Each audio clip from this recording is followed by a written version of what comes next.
Told y'all I was gonna be back, and I'm back, okay? Oh, I got my wine today. Oh, I had some wine yesterday, I just didn't know it. But how are y'all doing today? How was your day today? My day was really chill, really lax. It rained so bad today. It was like a horrible thunderstorm earlier, but you know, I love the rain. So I just turned everything off and just laid in the dark and listened to the motherfucking rain today. It was like my meditation. I loved it. But outside of that, you know, leading up to it raining like super, super hard today, y'all know I'm tapped into the collective energy at all times, pretty much. So today, I was like, what the fuck is this damn uneasy ass, confusing ass energy that keep trying to tap me on the motherfucking shoulder, particularly when it comes to like love and certain things that I want and aspire to have. And it got to a point where I got irritable and I got agitated with the energy, and I just started praying because I'm like, what we not gonna do in 2023 is deal with these miserable ass hoes that don't want to let go of their fucking exes and keep trying to come in and interject on new love and all this other bullshit. We're not doing that in 2023. Y'all hoes just need to give it up, okay? And you know who you are. If you constantly trying to attack somebody else's relationship, attack what somebody got, you constantly envying, jealous of what the fuck somebody else got going on in their life, you know who you are. I'm telling you and I'm forewarning you, the best way I can right now, let it go in 2023.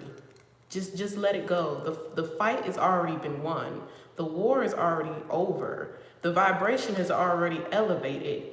Okay, and if you wasn't on this train when it went up, then I'm sorry, baby. You left in 2022. Okay, you got more work to do.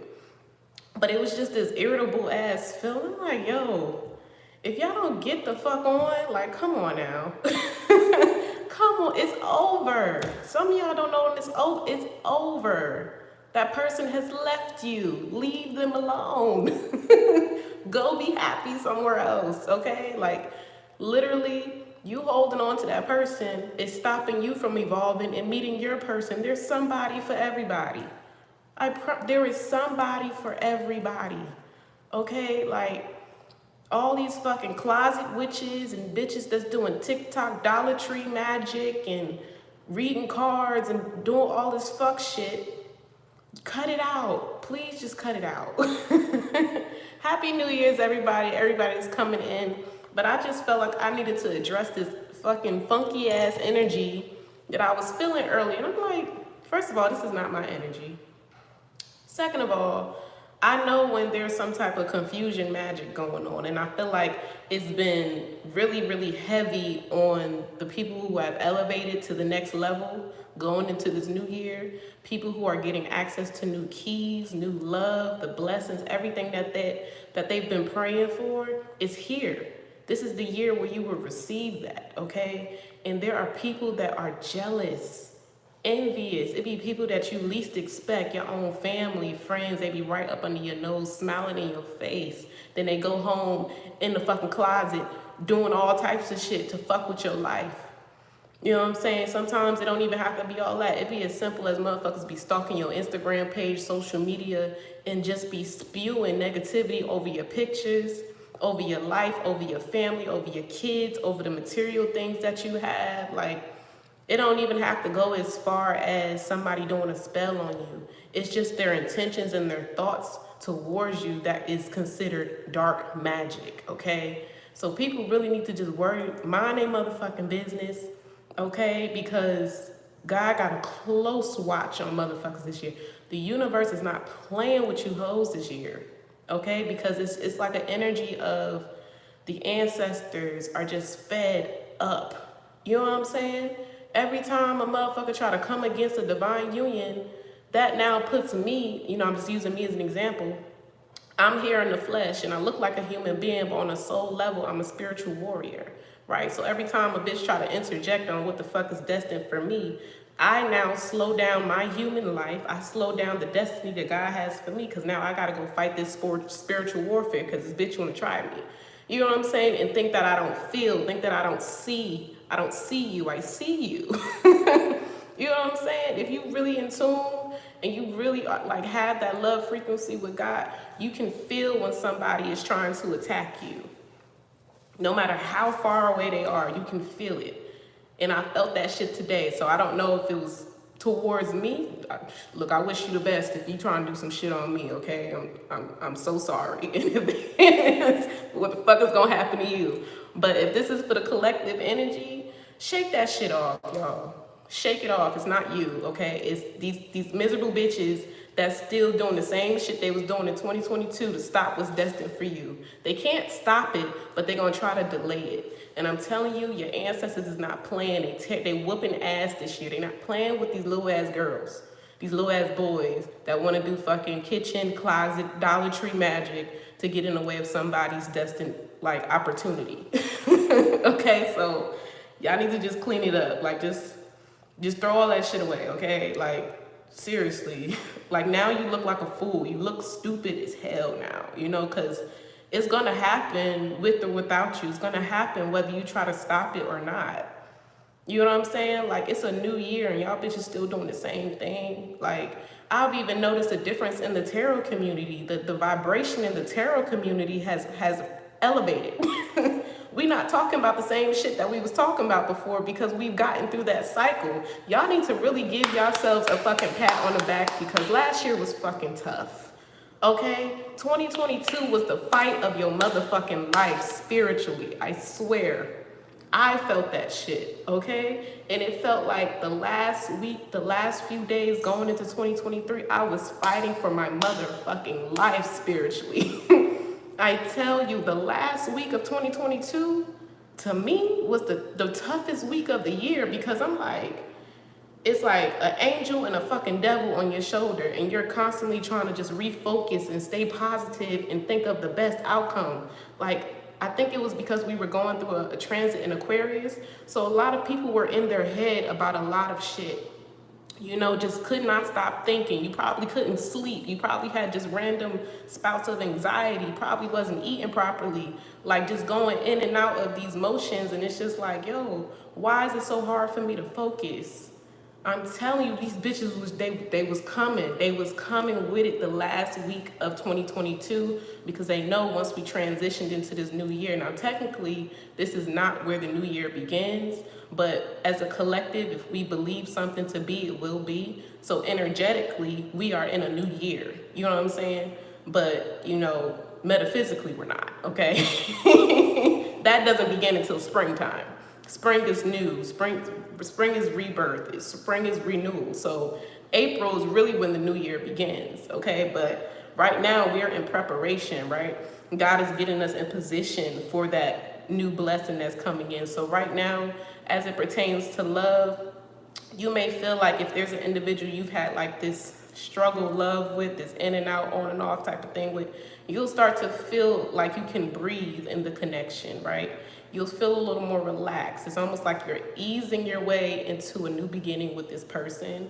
And it's like happening effortlessly. You know what I'm saying? Like, it's like you're melting into what feels like a fresh start and the opportunity for you to truly be your true selves with one another, right? So all of these little outside attacks and outside negative thoughts and shit like that, it's not you. It's individuals and energies outside of you that are trying to keep you weak, that are trying to take your focus off of your person, take your focus off of your purpose, take your focus off of God. Like, there are so many distractions trying to take you off track, take you off focus, but your heart keeps pulling you back to this person or pulling you back to this thing. Right? So it could be an energy of just feeling irritable and uncomfortable, like, what the fuck is happening? Right? You're being pushed and pulled in different directions, but it's not you, it's not your energy. Okay? So the thing here right now in the energy that we're in is to just focus on love. Focus on love, focus on things that bring you happiness and joy. Like, even if that's not your situation right now, envision it. Think of the future right now, right? I know a lot of times God tells us to be still and be present, but right now is a time where you actually have permission to paint out and envision the type of future that you want. And if it involves a specific person that you know in agreement has the mutual respect and feelings and love and adoration. Don't be trying to manifest somebody that don't want you, okay? Don't manifest a motherfucker that don't even want you, okay? That's not even relevant in your goddamn life. I'm talking about the connection where you guys have a mutual understanding of what it is. You have discussed future plans with one another. You both see each other in each other's lives, but maybe there's been some circumstances, people, places, habits, things that have divided the both of you, right? Maybe in the past, or just you've had a history with this person where things, it just seemed like time just would not allow you two to come together. Like, it just always seemed like there was a void there, okay? That's who I'm talking about. And if you know who that connection is, then that's the person that God is giving you permission to manifest into your life right now, because that is your person, okay? Like, just know that the battle is over, the fight is over, okay? So any negativity that is creeping and tapping you on your shoulder, telling you that this is not gonna work, okay, that this is not the one for you, that this is not the job for you, you're not capable, you're not strong enough, you're not smart enough for this, all of those creeping little fucking thoughts and shit, brush that shit off, okay? It's an illusion. It's not even, the thing is, the attack is not even strong enough to penetrate your heart chakra. That's the thing. It's not even strong enough to penetrate you at this point, but it's just lingering. Like, it's just fucking annoying. That's why I was like, what? Get the fuck on. What is this energy? Like, please, just mind you, leave me the fuck alone. That's what it feels. Leave me the fuck alone, okay? I'm good, I'm straight, right? We on the path right now, okay? We fast track on the path right now, okay? And I'm going after what the fuck God promised me, point blank period. Like, literally, I'm laser focused on that shit, right? So right now is a huge energy around love, you know, like love is like it's in the air, like real heavy. And I'm not talking like puppy love, crush love. People are coming into marriages. People are coming into divine unions with each other. People are getting engaged. People are having children. This is that time of the year. I mean, it's no coincidence we're approaching Valentine's Day, right? But this is not an energy of like makeup to breakup or that toxic shit. These are long-term commitments that are being signed, sealed, and delivered by God, right? People are coming into divine union with their true love, okay? Like your partner who you're gonna build with, you know, build empires with and complete this double mission with. You know what I'm saying? So the focus needs to be just one, on yourself and making sure that you are continuing to love on yourself, take care of yourself, get the proper rest. You know, that is a big thing right now too, because we're going through such an energetic upgrade right now. Get as much rest as you can when you can, cater to yourself when you can, right? Still make sure you're handling your business, you know, you staying on top of your schedule and shit like that. But it's like staying in a space where you're not overthinking or you're not like being pessimistic either, because things aren't necessarily moving the way that you pictured it to. You know what I'm saying? Like, you can still manifest an outcome, but the way that shit is gonna play out is God's, that's his job, okay? So that's why they say expect the least expected? Expect the unexpected. But I said expect the least expected. Okay, God, whatever that means. Expect the least expected. Okay, because that's what's coming in for you, right? So, I don't know, I just needed to say that before I got into it. I'm hot, y'all. Y'all see I keep wiping my face. I'm like, I'm sweating. And I have on literally like nothing. Like, I think this is like a new symptom for me or something. When I get into the fucking mood, I just start fucking, I get hot. Hold on, let me turn this fucking fan on. Hold on. I'm so hot right now. Oh my gosh. Please, I need some air. Goodness.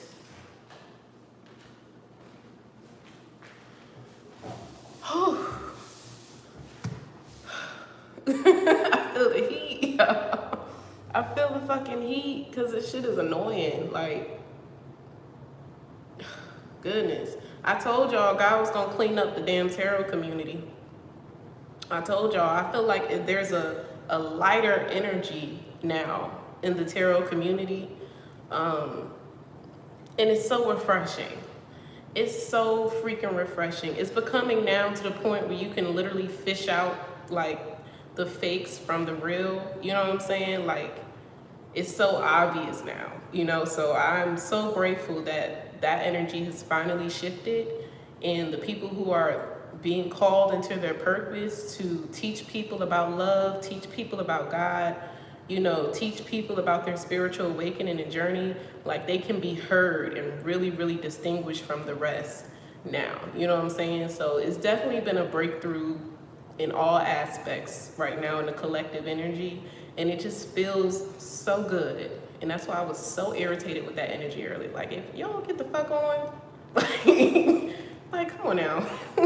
I'm so over it. So over it. Okay.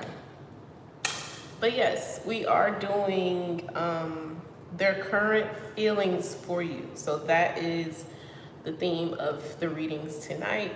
If you have a specific person in mind and you want to know, you know, yes, exactly. Bitch, don't kill my vibe. Literally, like, get the fuck on. You just, you know, want to know where they head at about you, or, I mean, it don't even have to necessarily be like a romantic interest, you know, it could be a family member, it could be your boss, it don't matter. You just want to know how they feel about you, how they look at you, how they view you, what is their current perspective as far as you and them are concerned, okay? So while we wait, you know, I don't know if anybody's gonna join and be interested, but y'all know I'll do my collective reading beforehand, so we're gonna get into that. Okay, I feel better now. I feel the air. Man, it's crazy. I had to call back my motherfucking power today. Oh, Jasmine, no, it didn't post.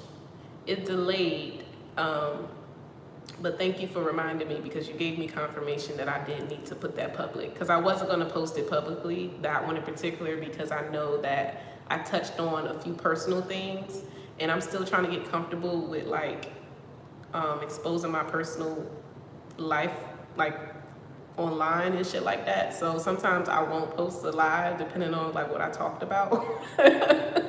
But you know, I had low-key asked God, I'm like, should I put that back up? Should I put it publicly? And so Jasmine, you were my confirmation. So when I get off of here, I'm gonna post that one, because I low-key been watching it all day. Like, I've had the time to, so I sat back.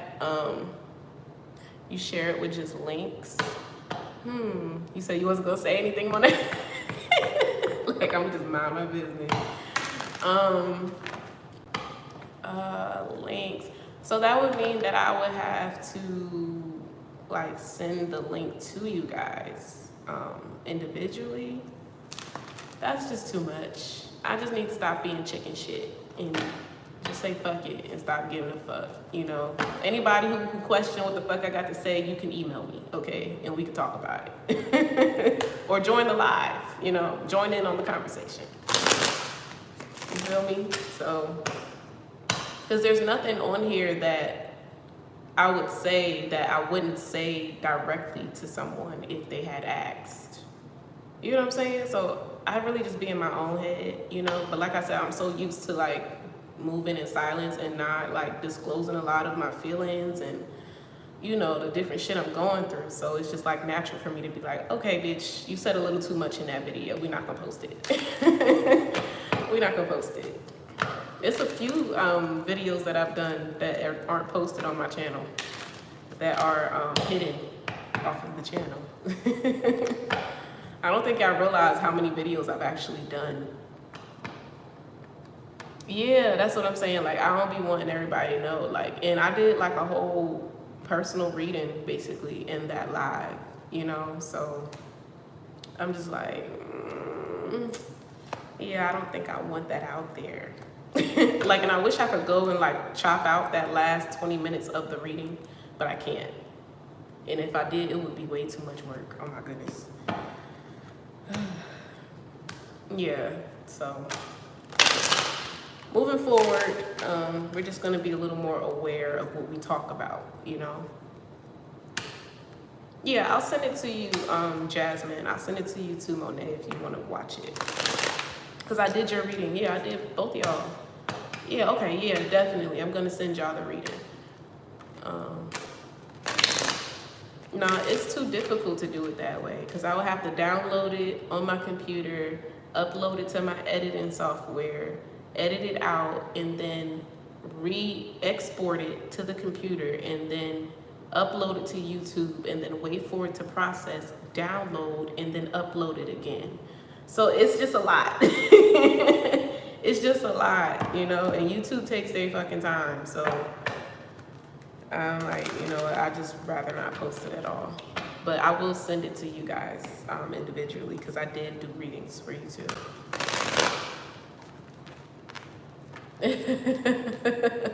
Yeah. Okay.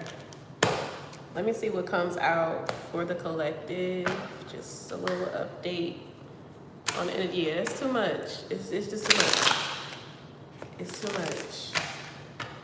And that's why, like, I slowed up with, like, doing vlogs and shit. Because it's just a lot. Like, it takes so long to fucking do a vlog. Like, and I feel like the reason is because I have different devices. So I have a freaking Apple iPhone. I have a Canon camera. I have an HP laptop. Like, it's just nothing is in, it just doesn't, it's not a smooth process to transfer video, music, all of that to one place. Like, it's just not smooth. So once I get everything Apple, we good, okay? We are good. It'll be so much easier. Okay, let's see.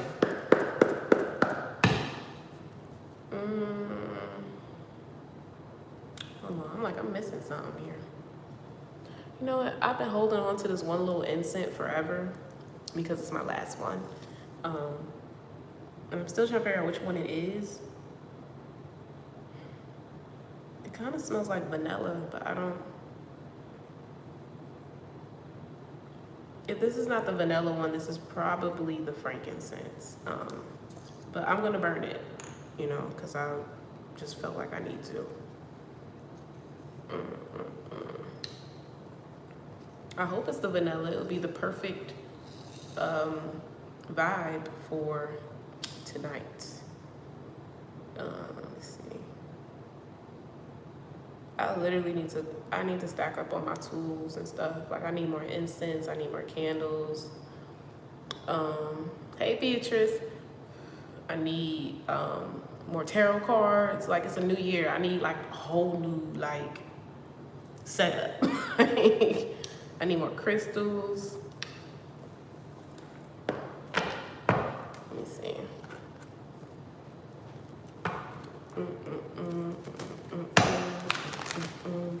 Shit, I never run out of sage and palo. I have so much, it's ridiculous. You just got more sage. Yeah, I never run out of that. Because I used to wholesale sage and palo and crystals and stuff like that. I did it briefly for a few months and then I stopped. But I still have some of that stuff left over, so. If I shuffle these cards one more motherfucking time, okay, what is the energy? No, I'm not taking that. Thank you, God. Thank you, Holy Spirit, my angels, ancestors, and spirit guides of the highest pure white light. I love you so much. Please protect us as we open ourselves up to receive these messages of love, light, wisdom, and guidance for the collective. What is important for us to know right now? I don't like how all of those came up in reverse, but we'll read it. We have the Six of Swords in reverse, Five of Wands in reverse, Ace of Rods in reverse, and the Empress with the King of Cups. Oh. I don't know why, but it's giving me like a fed up type of energy. Like somebody doesn't have the energy. Oh, thank you, Beatrice. Someone doesn't have, save money, live better, Walmart. Save money, live better. Walmart. I'm gonna get that on a motherfucking t-shirt one day. The Empress, King of Cups. Okay. So why is this Empress in her feelings? Damn, 7 of Wands.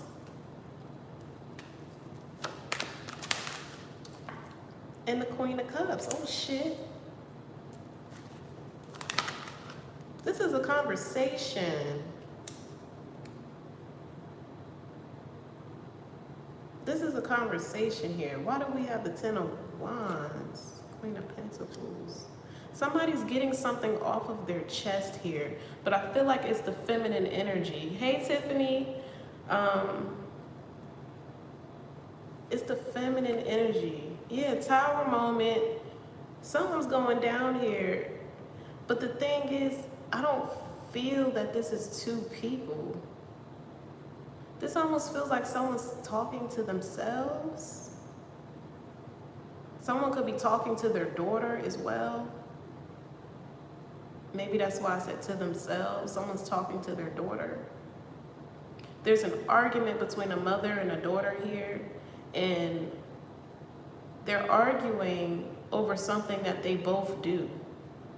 Like someone's addressing, whether this is the daughter or I feel like this is the daughter. The daughter is addressing the mother about their behavior, something that they do or don't do, not realizing that you do the same exact thing. Like you're your mother's child. You're your mother's child, literally. Okay. Hermit. So it's almost like the energy is gonna kind of backfire. It's like someone's getting something off of their chest, could be confronting a mother figure, and it's like right after they release that anger, that pain, that resentment, whatever it is, it's like they instantly feel bad. You know, like damn, I shouldn't have said that like that, or damn, like man, that probably really hurt their feelings. Like it's like instantly you get karma for the way that you address this person. Because the point of this conversation is to realize that you and your mother share the same qualities or the same perspective, or your upbringings are very, very similar. It's something about being impulsive as well. Someone's not really thinking before they go in, or they're asking very impulsive questions. Say maybe you've always had your suspicions about your mom's actions towards you, and this don't have to be your mom, this could be any type of feminine energy in your life, right? You have your suspicions up, your guard up towards this person because it's something in you just like, I don't trust them, like something's off, whatever. So now you go in asking questions, and it's almost like you're drilling this person. Like, how come that happened? And how come you never told me this? And why is it that this and that, every time this happened, you say this and you do that? You're pointing out someone's flaws, but you do the same exact thing. So this is going to be a lesson for someone in regards to appreciating their mother, or this feminine energy that is in their life. This could even be the mother learning to appreciate their daughter, or respect their daughter, or honor their daughter. This could be a mother who's finally starting to accept their daughter's lifestyle, their beliefs, their decisions. Maybe that's why I'm picking up on the drilling energy. So this could be a mother figure that drills their daughter, always has something to say, always has an opinion, is very critical of what their daughter does, the life that they live, the people that they love, who they sleep with, the jobs they work. Somebody just always has an opinion. And I feel like somebody snaps and it's just like, stay out of my business, or like, mind your business, or you don't know what's really going on, or how dare you question me. It's like a clap back. But I feel like whoever this is that's clapping back, they always keep quiet. They don't say anything. They don't react. They kind of just take this person's criticism.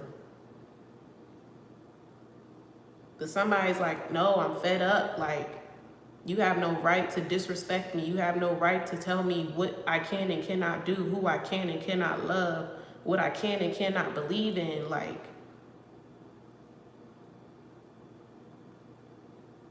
But there's going to be a reconciliation too, though. Because I feel like the conversation is going to be so intense and so harsh and so cold to the point where they come back to each other to mend it. Like, damn, it didn't have to go down like that. And if this is not the daughter, this is the mother coming back. Like, damn, you're right. I'm sorry. I need to appreciate you more. I need to love you a little bit more. I need to show you some respect. You're a grown woman now. You're not a child. Wow. Queen of Pentacles, you're a grown woman now. You're not a child, so I shouldn't be talking to you or treating you like one. This could be an overbearing mother figure in your life who still looks at you like a child, or they think you don't have a mind of your own.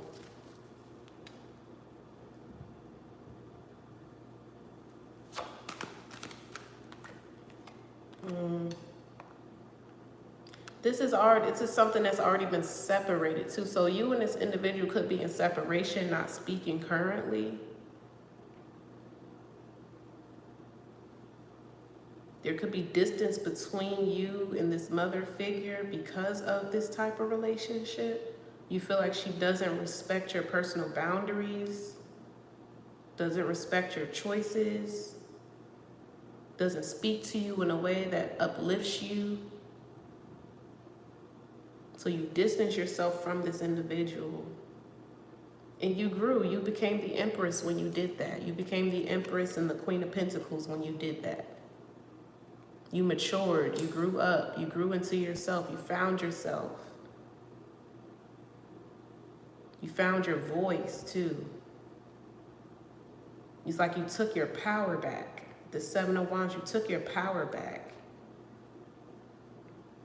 I'm getting this is someone who's really stable right now too. Like, you're good, like your money's good, you're in a good living situation. If you have kids, you and your kids are fine. Like, you've really done well for yourself, by yourself. I'm picking up on a single mother possibly, or you could just be a single woman. You live alone, you have a decent job.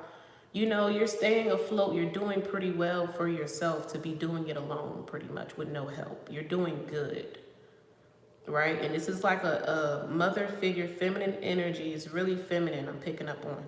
But they have a very heavy masculine energy about them. This could be an aggressive woman, you know, a very masculine energy. They carry a very heavy, like, hitting energy with them. Like, their words cut like a sword. And it's like when they get upset, they have no remorse. They don't care how it affects that other person on the other end of their words. But I'm also getting something about bite and bark. Like, so this is somebody who barks a lot, but they can't take what they dish out, pretty much. So they're not expecting this younger single woman to snap back at them, because they never do. They never stand up for themselves against this person, but this time somebody's gonna be surprised. Wow. Ooh, this is a heavy channel right now, okay? I don't know who this is for, but shit, okay. Somebody's bossing the fuck up against this masculine energy. We have the Emperor, the Eight of Pentacles, and the Three of Swords in reverse. Somebody's like, I'm over it. Like, you're not gonna continue to try to have some type of power or control over me in my life. Somebody's about to set themselves free from this energy here. But in standing up for themselves and vocalizing how they feel, they're going to gain that much more respect from this individual. I feel like whoever this mother figure is has never truly seen their daughter, granddaughter, whoever this is. They've never seen this individual as an empress. They're still looking at this person as a page. They're still looking at them as a little girl. Someone who's mindless or irresponsible or what have you. But like I said, there's been distance. There's been so much time between you two. This person hasn't seen you evolve. They haven't seen you grow up. They haven't seen you become this woman. So when they address you, they're still talking to you like you're a child.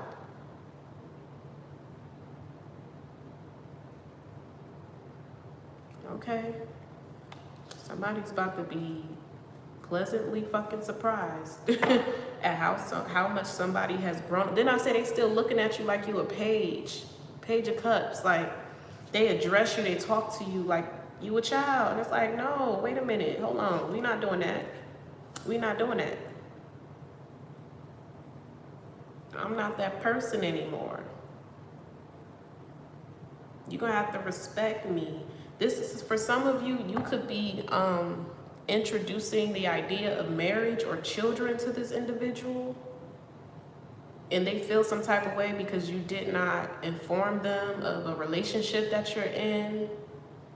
They could be finding out that, I mean, for some of you, they could be finding out that you're pregnant. You could be revealing this news to this individual.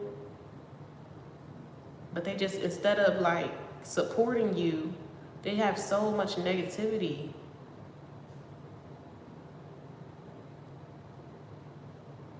And it's like, damn, this is good news. Like, I'm bringing good news to you. First of all, I didn't even have to say nothing to you. I didn't even have to tell you. But because I thought we were past this situation, I thought that I would involve you in this portion of my life. Because like I said, this is like a mother-daughter dynamic. So this may be like, okay, someone finding out that they're a grandmother or they have a grandbaby on the way or something like that. And they're more concerned about the fact that you didn't tell them about your personal business or whatever. It's like they wanted to dictate when you had children or dictate the person that you marry or dictate the job that you work at or whatever. They always wanted you to run your decisions by them.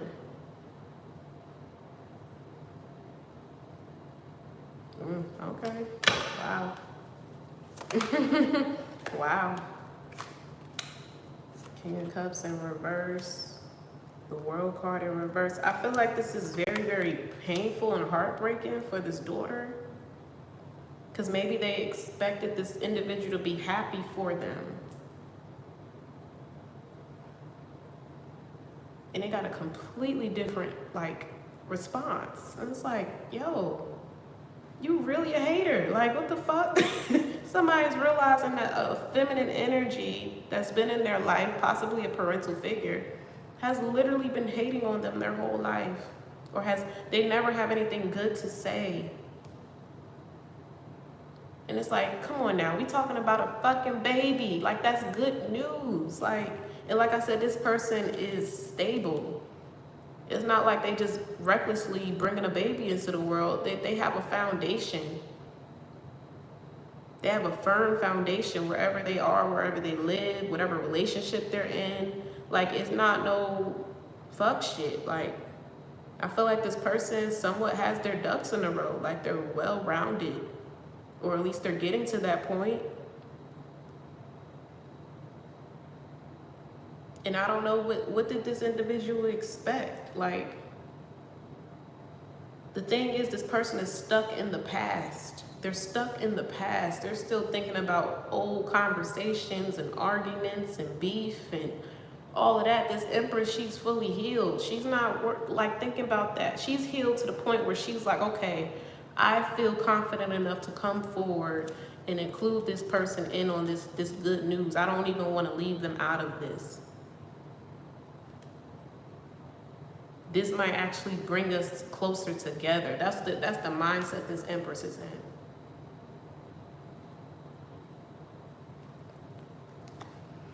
in. Six of Cups in reverse. It don't go down like that though. High Priestess in reverse. I said somebody's realizing that an individual that has been under their nose majority of their life never intended good for them. There goes that masculine energy again. Person could be an Aries or have Aries highly aspected in their chart.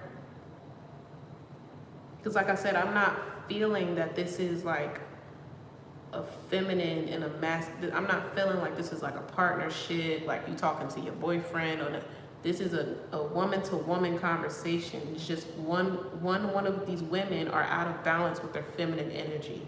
They're over masculated in their energy.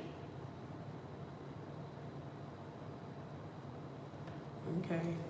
Well, all right. Well, moving forward. So after this conversation, what's going down?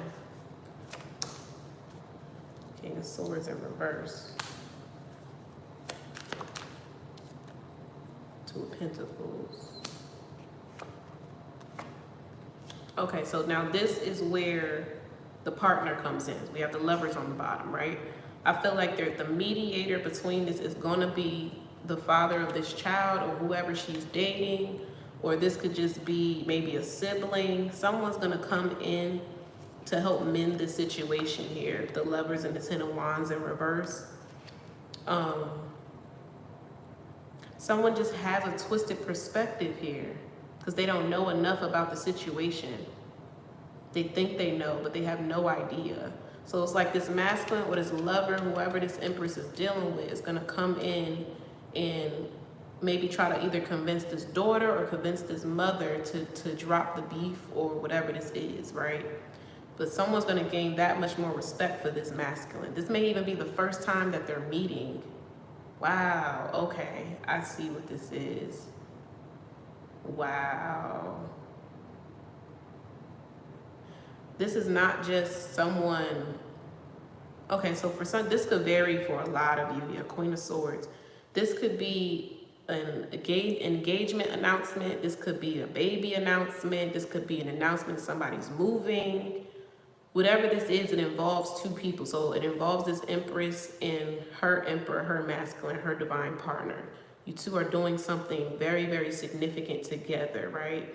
But it's like, okay, I chose to disclose this information with this person in particular, possibly a mother figure, right? And it's like they're expecting a good outcome, but this mother figure is upset because they're like, why is this my first time hearing about this? And it's like, what do you mean? Like, I'm grown, I can make my own decisions. I didn't necessarily need your permission, but just out of respect, I just mentioned it to you. Like, I'm gonna do it anyway. You know what I'm saying? But because you're my mother, or because, you know, you're my parental figure or whatever, and I wanna like make sure that you know that I'm safe in whatever decision that I am making, you know? So it's like someone trying to let go of the past and try to rebuild something with this mother figure, but they're clinging tightly to an old version of this Empress, or they haven't changed in their energy. They're still very low vibrational, negative, very controlling type of energy. Okay, this is going to be cleared up though. This is going to be cleared up. It's like this masculine is going to come in and kind of like clear out the energy. How though? Because I'm just hearing somebody say, you need to talk it out. You need to talk it out. You need to fix this. You need to talk it out. Like, that's your mother. You need to talk it out. You guys should not be fighting or something like that. Yeah, Two Cups, Nine of Wands in reverse. Justice in reverse. Chariot, Three of Swords. What's this, why is the Justice in reverse, Death card in reverse?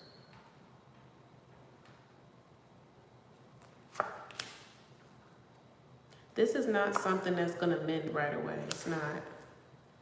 The thing, how this is going to play out, this Empress is still going to go and be with their person. They're still going to go and live their life. You know, the conversation that's happening here is this masculine could be coming in and telling this Empress, like, look, you need to forgive your mother. You know, whatever it is that y'all have between y'all, whatever, you need to let it go for the sake of this child or for the sake of just the family in general, you know, because you never know if you're gonna need her, or you're gonna need each other.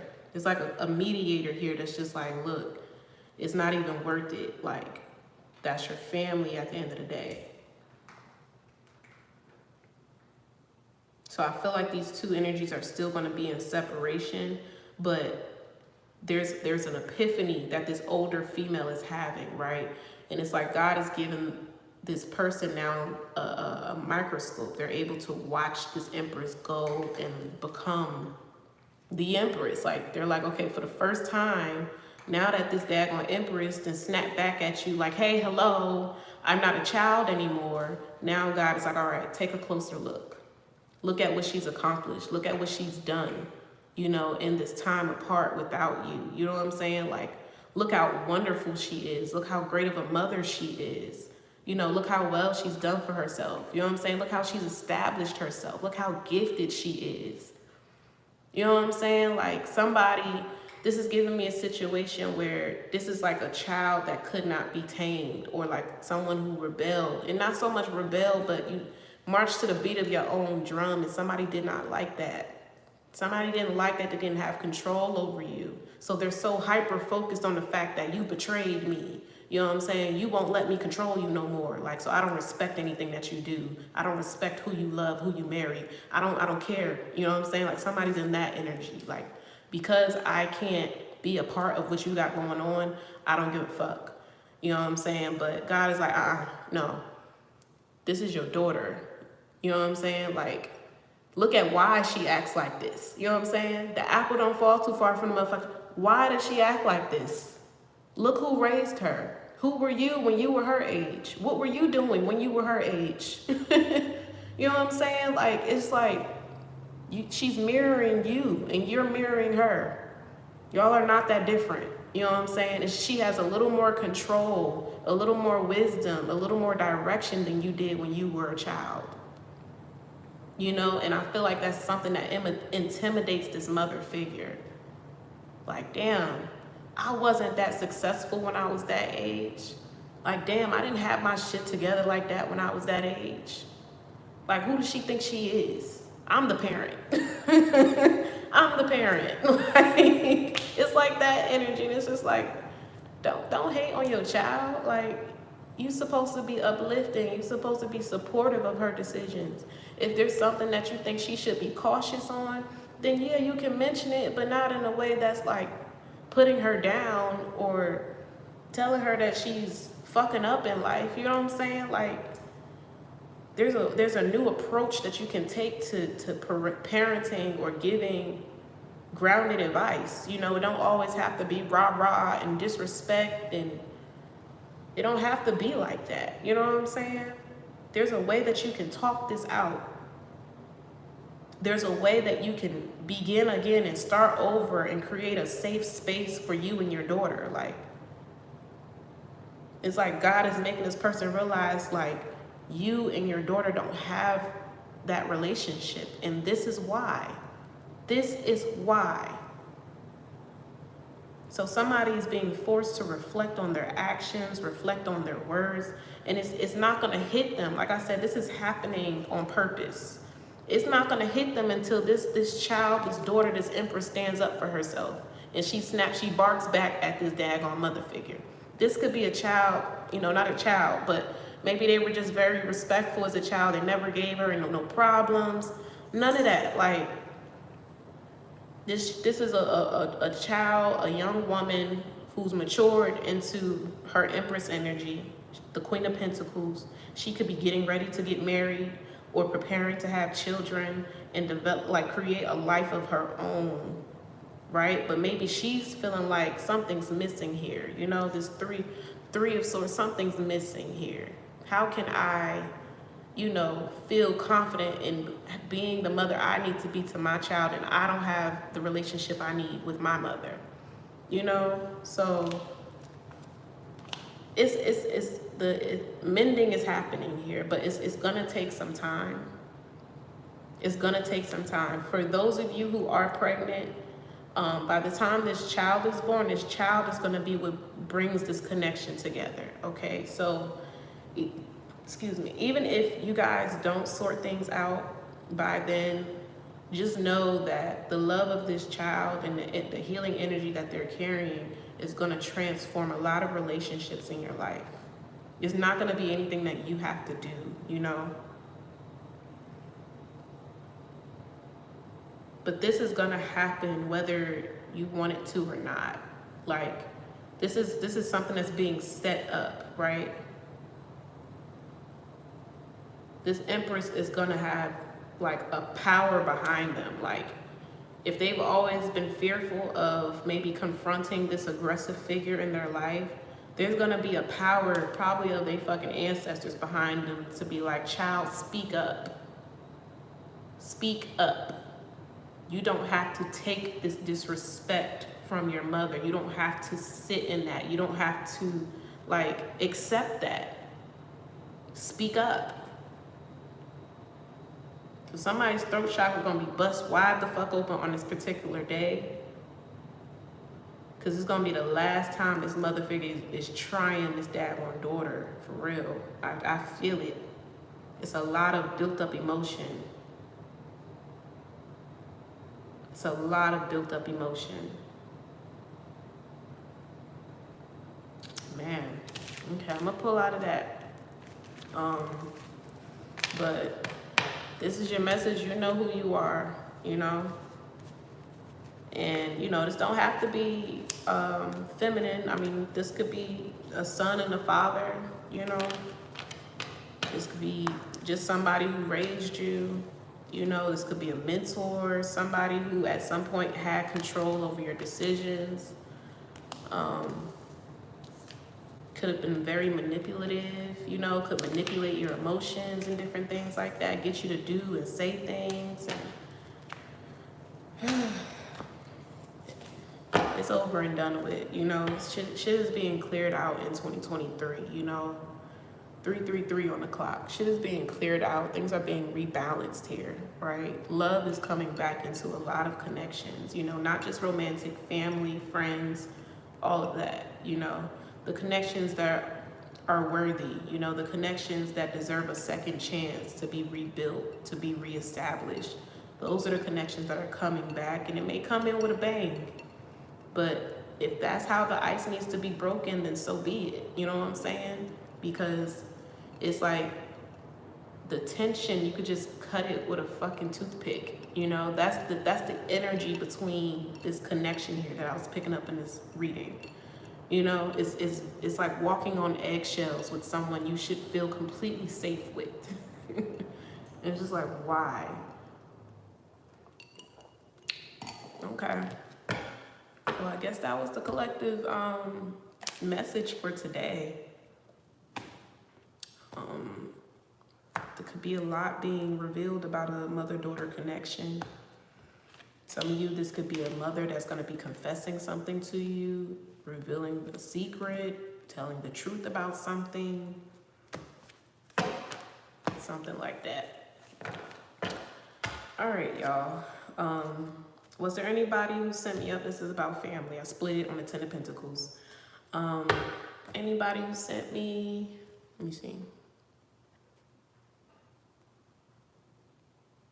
Okay, Jasmine. Okay, I got yours. Are you in here?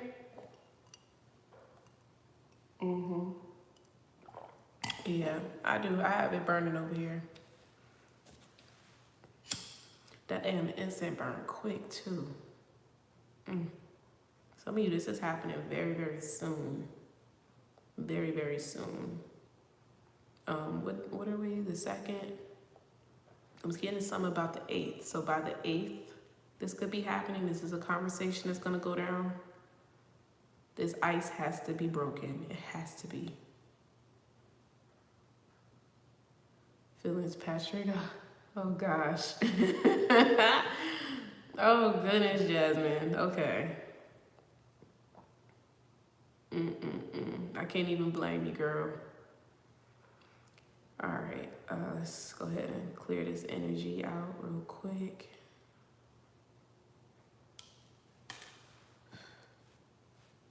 Okay.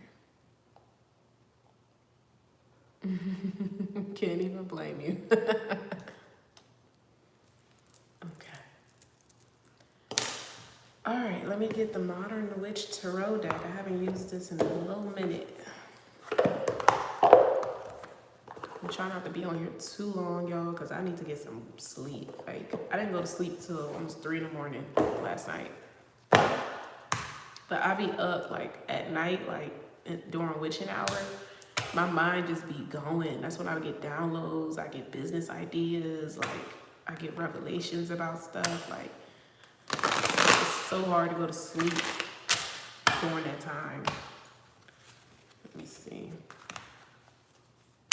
Spirit guys be talking to me like loud, and I'm like, oh, I'm trying to sleep. Okay. This is for Jasmine. How does Patrick feel? They're telling me to get light seers. I knew that they was gonna make me pull this one for you because I thought about you when I went and got it out of my closet. I thought about you. I was like, I wonder if she's gonna get it. Okay. Let's see, with the light seers deck. Nala, what you running from?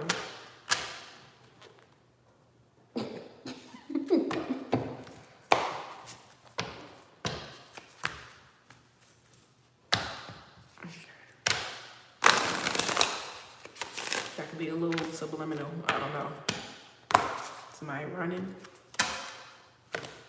Oh, I'm hearing Papa was a rolling stone. Wherever he laid his hat was his home. Papa was a rolling stone. I don't know if that's Patrick's energy. Wherever he laid his hat was his home. I'm just shuffling so much because I haven't used this deck in so long. Okay.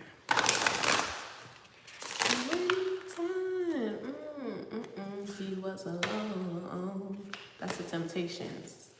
Papa was a rolling stone. Okay. This is for Jasmine Nala. What's wrong, Mama? You okay? You alright? Oh. I'm almost done. Alright.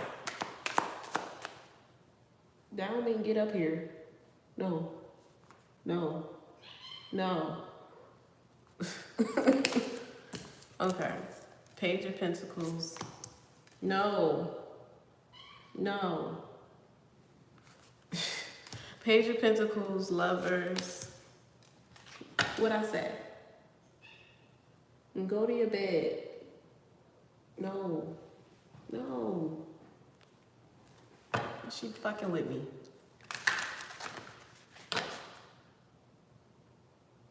Go.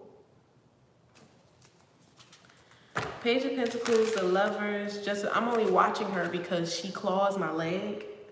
Move, Nala, please. Give me a second. Move. I don't want to play right now.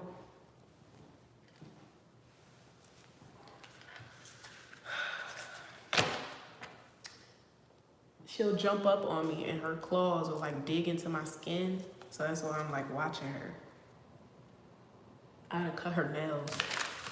No. No. Look, come here. All right, come here. Because you're doing too much. Come. Come. Say hello. Since you want to be nosy. Yo, y'all see her getting big and her color is coming in too. Her parents are like, I think the mom is like Snow White, and then the dad is like this like mixed beige kind of color. Don't be permanent. But as she's getting older, her colors are coming out more. Her fur is so pretty. So, so pretty. And she's getting so big. She's 6 months now. 6 months. And she's my baby. She literally, like, I be holding her like this around the damn house. She's so fucking spoiled. But no, if I put you up here, you gonna behave. Don't be fucking with shit. All right, back to the reading, sorry. Page of Pentacles, the Lovers, and the Justice card in reverse. Yes, she's 6 months. How how they feel about you.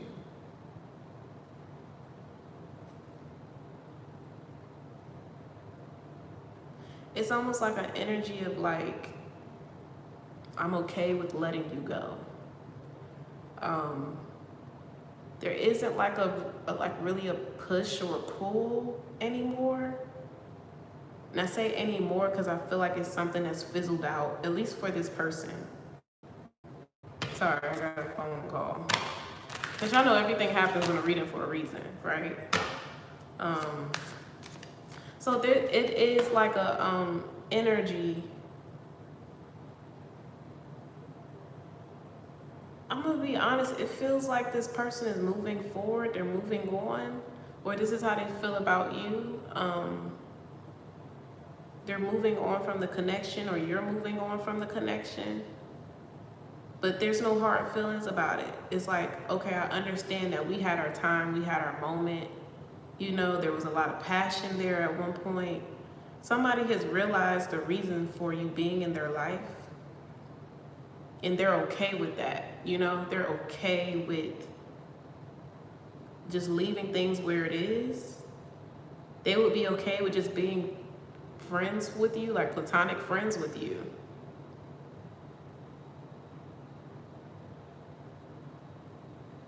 Like this person, maybe they don't feel like they are the person for you.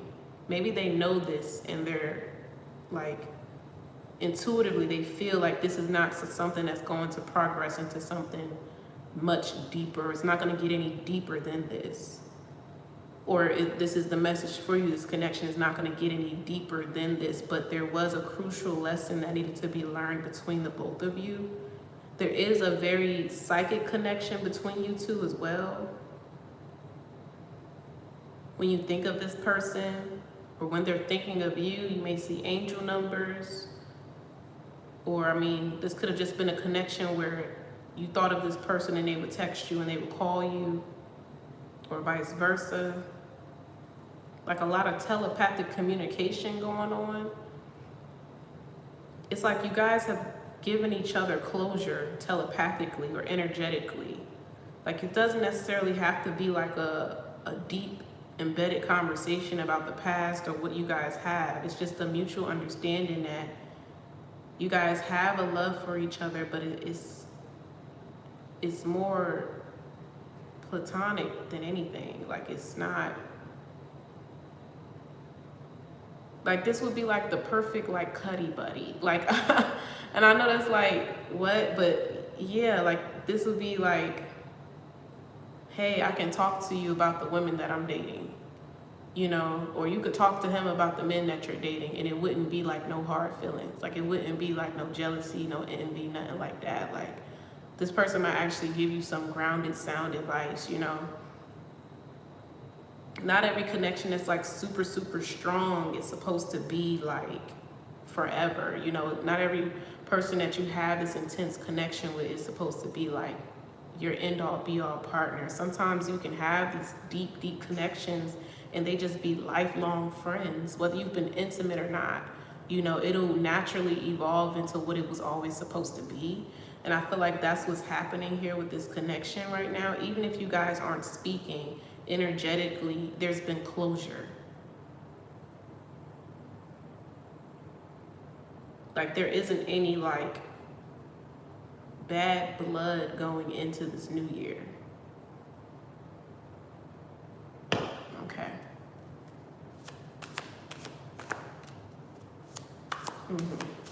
That's what I'm saying. There's an attraction there for sure, but it hasn't evolved. It hasn't like grown to anything deeper than that. So there's like a confusion. It's like someone's trying to figure out, okay, well, is this just something that's like hypersexual and like we're super attracted to each other, whatever, or is it that I'm attracted to this person in this way because they play a significant role in my life and in my future? So someone's like going, like thinking about this round and round. You know, they could maybe even be up all night thinking about this, or they can't sleep at night because they're thinking about this.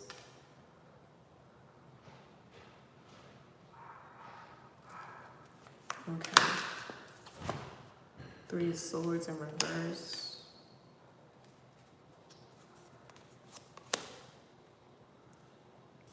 I'm also hearing what's done in the dark must come out.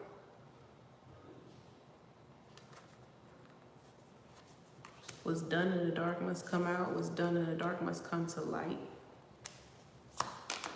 But this doesn't feel like, oh, somebody's doing some fuck shit in it, like behind closed doors or anything like that. It's just like, maybe you guys have never gotten super personal with each other. Someone is like more open about their personal life than the other. The other individual's a little more closed off. Like they don't talk too much about their family, about shit that hurts them, that bothers them. They don't really get deep. Or they just scratch the surface and they kind of leave you to figure out the rest, pretty much. Or, I mean, if it's not that, then it could symbolize the distance that you feel with this person is because they're going through something really tough with their family right now.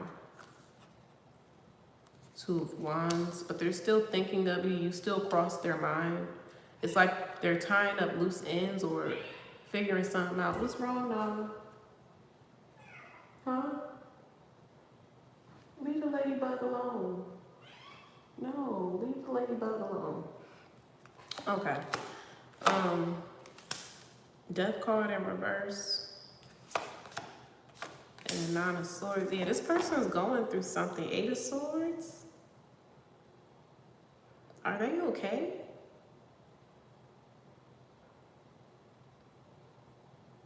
I'm also getting something about someone's leg.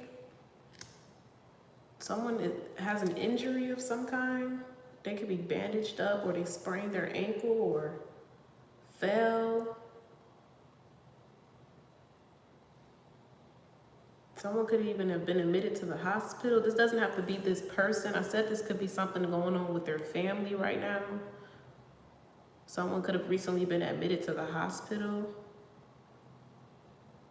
I'm getting someone sitting in, like someone sitting in a hospital room, hospital bed. Like, you know, like someone sleeping on the side of someone who's in a hospital bed or waiting for results or something like that. Okay. I'm also getting whatever this is, a lot of money is having to come out of this person's pocket for this. This could be medical bills or something. This is just not a good time for you two to reconnect right now. So you guys are communicating heavily telepathically right now because this is not a good time for you guys to come in physical union with each other or like catch up with one another or whatever. If you guys do like link up, it's going to be very vague. It's going to be like very surface level. It's not going to progress deeper. Now this ladybug is like flying in circles right now.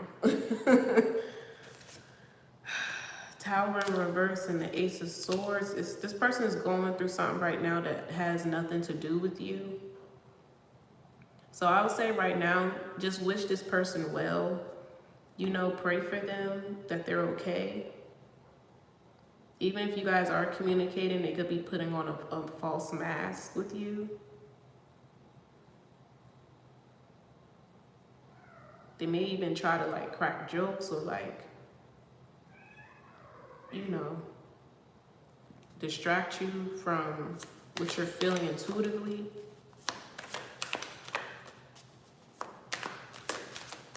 Okay.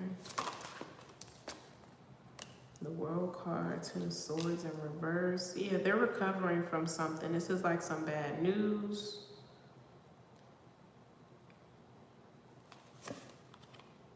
Yeah, Hermit in reverse. You'll hear from this person soon. They will call you. They will message you. They will reach out to you.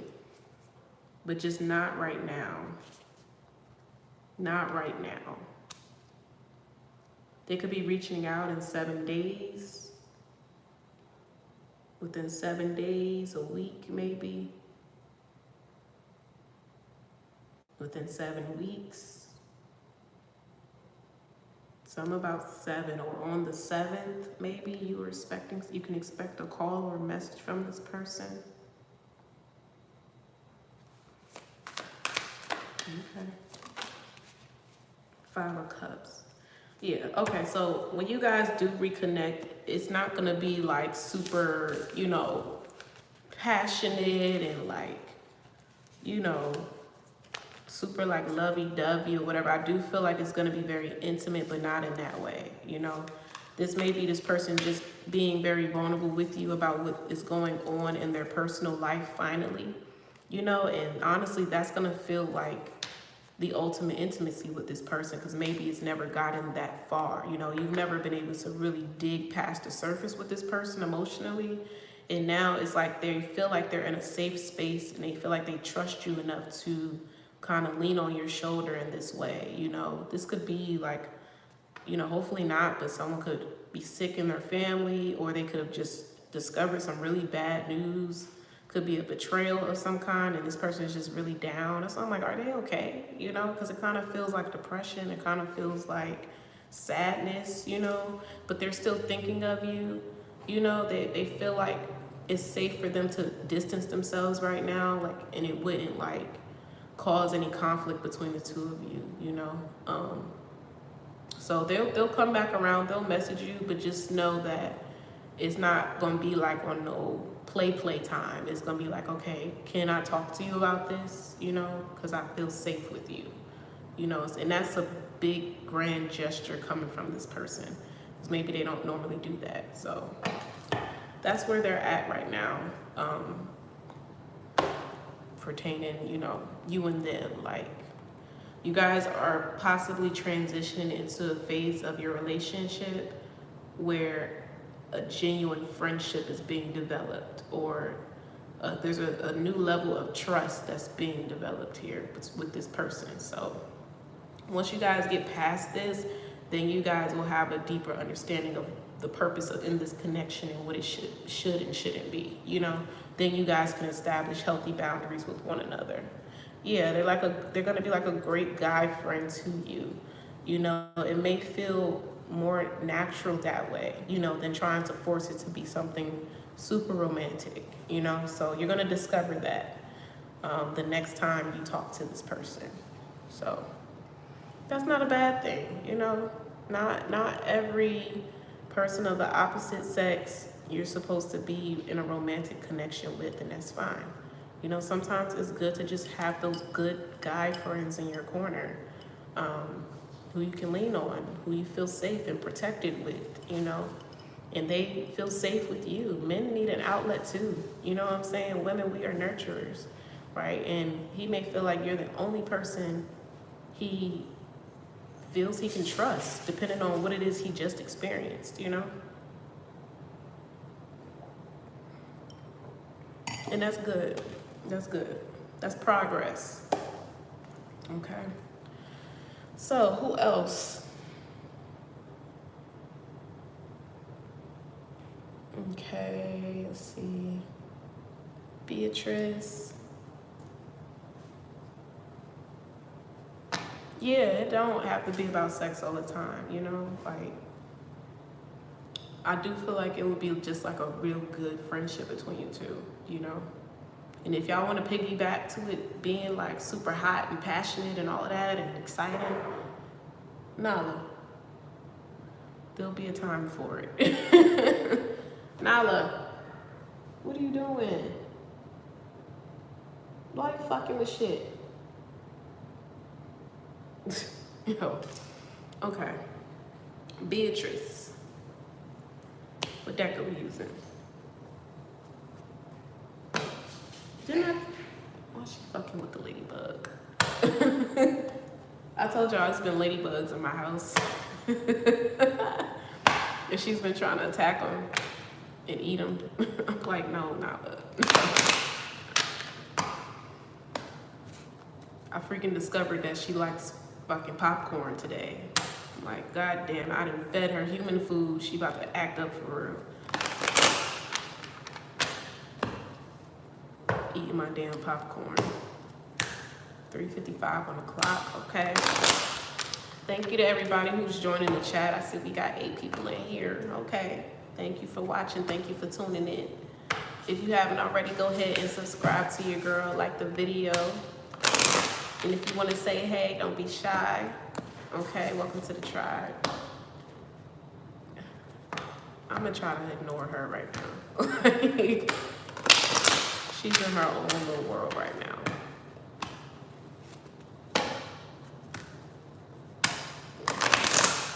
Okay. You said Jay and your dad. Well, we'll see who comes out, right? And I'll try to describe the energy the best that I can. Okay, they're telling me to switch.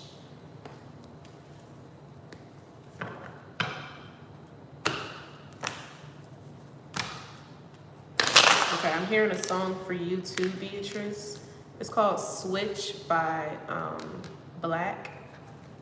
He's like, now switch, tell me how it feels to be somebody else. Now switch, wasn't what you thought it was, another story to tell. Okay. You may want to go look up that song, it might be significant. Okay, what do we have for Beatrice? Nine of Cups, okay. Ace of Cups and Nala, I'm getting ready to put you up, stop.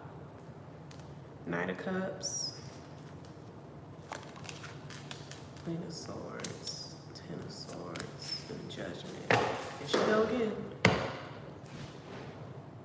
Hold on, y'all. I gotta put her up because she's acting a fool. I gave her the fucking popcorn and she acting up. So sorry. Give me a second.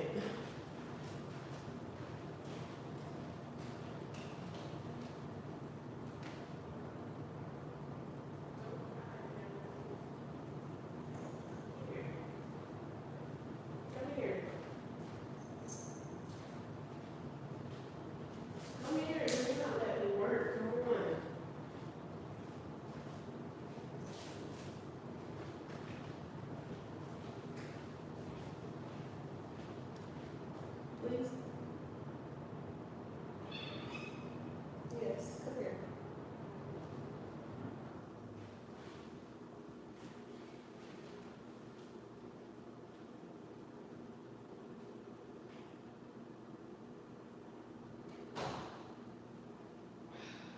Okay, I'm coming in.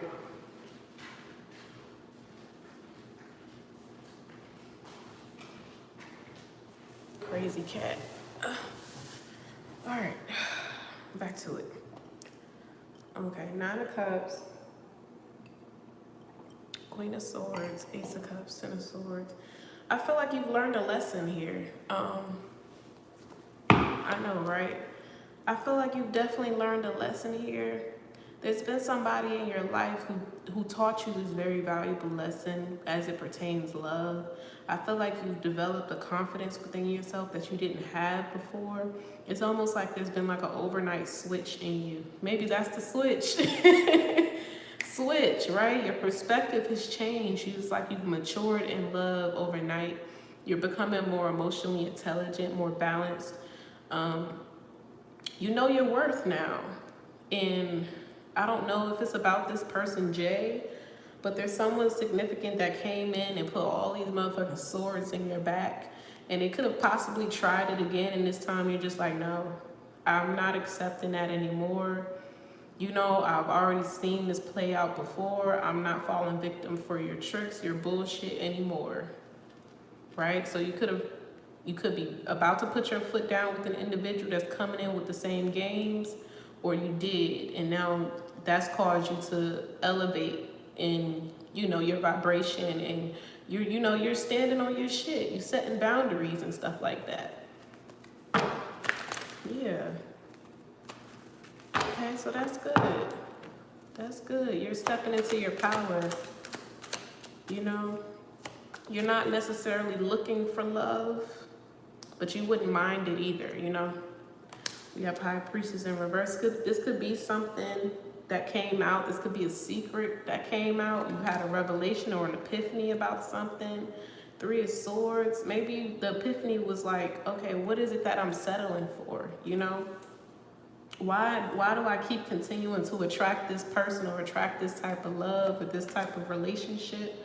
Okay, we have the Five of Swords in reverse. I feel like you beat someone at their own game here, where you saw through someone's manipulation and you moved forward. You left some type of pain behind you. Eight of Cups in reverse. Yeah, somebody tried to come in and be deceptive towards you again, and it didn't work this time. You saw through the bullshit. God could have even revealed this to you before this person tried it. Nine of Cups in reverse. Now they're all disappointed because you done caught on to their shit. Now they're being forced to change. So now when this person does go through their changes and they come back, they know that they may not have the same chance with you again. Because it's like this person kept crying wolf.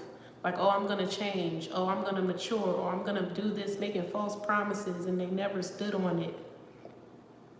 So even when they are ready, you're not gonna be able to see it that way because you're not supposed to. This is now gonna be this person's karma for playing around with you, playing games with you, or putting you on the back burner. This person didn't put you first. They put other people before you, or they were just very selfish. And you could have given this person many of chances to redeem themselves with you, or you kept trying to mend this relationship. You kept trying to give this person the benefit of the doubt. They thought they had more time with you, or they thought they had some type of control over you. And you're like, no, fuck that. I'd rather be alone than deal with this shit. I'd rather be alone than deal with this shit. Or I'd rather distance myself and cut you off and not deal with it at all than to keep wondering why. Okay, Seven of Pentacles in reverse, the Four of Swords in reverse, and the Knight of Cups. Yeah, that's what I'm saying. This is this person now when they're realizing that whatever it is that they tried to do, it didn't work. They're gonna try to come back in and plead their case here. Like, well, oh, I did that because this is what I was going through. It's a lie. You know, this person is still lying. That's the crazy part. They're still lying. They're not gonna openly admit to you like, yeah, I was being like a manipulative motherfucker. Like, you know, yeah, I intentionally tried to fuck with you or hurt your feelings and whatever. They're never gonna admit that to you. You know what I'm saying? Because they can't admit that to themselves. Now that they see it for what it is, they can't sit with that now.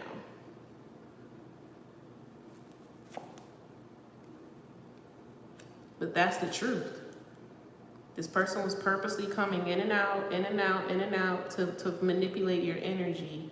Kept giving you false promises. They'll stick around for a little bit, linger, you know, maybe talk to you for a good week. You guys are good for a good little while, and then they're gone. And they're like, yes, got her ass. And it's like, nigga, what the fuck? Get a life. Like, what was your point? What was your point? King of Pentacles here. The Moon in reverse. Page of Cups in reverse. Ooh. This person about to be humbled. They about to be humbled real bad. Ten of Swords in reverse. Magician, yeah.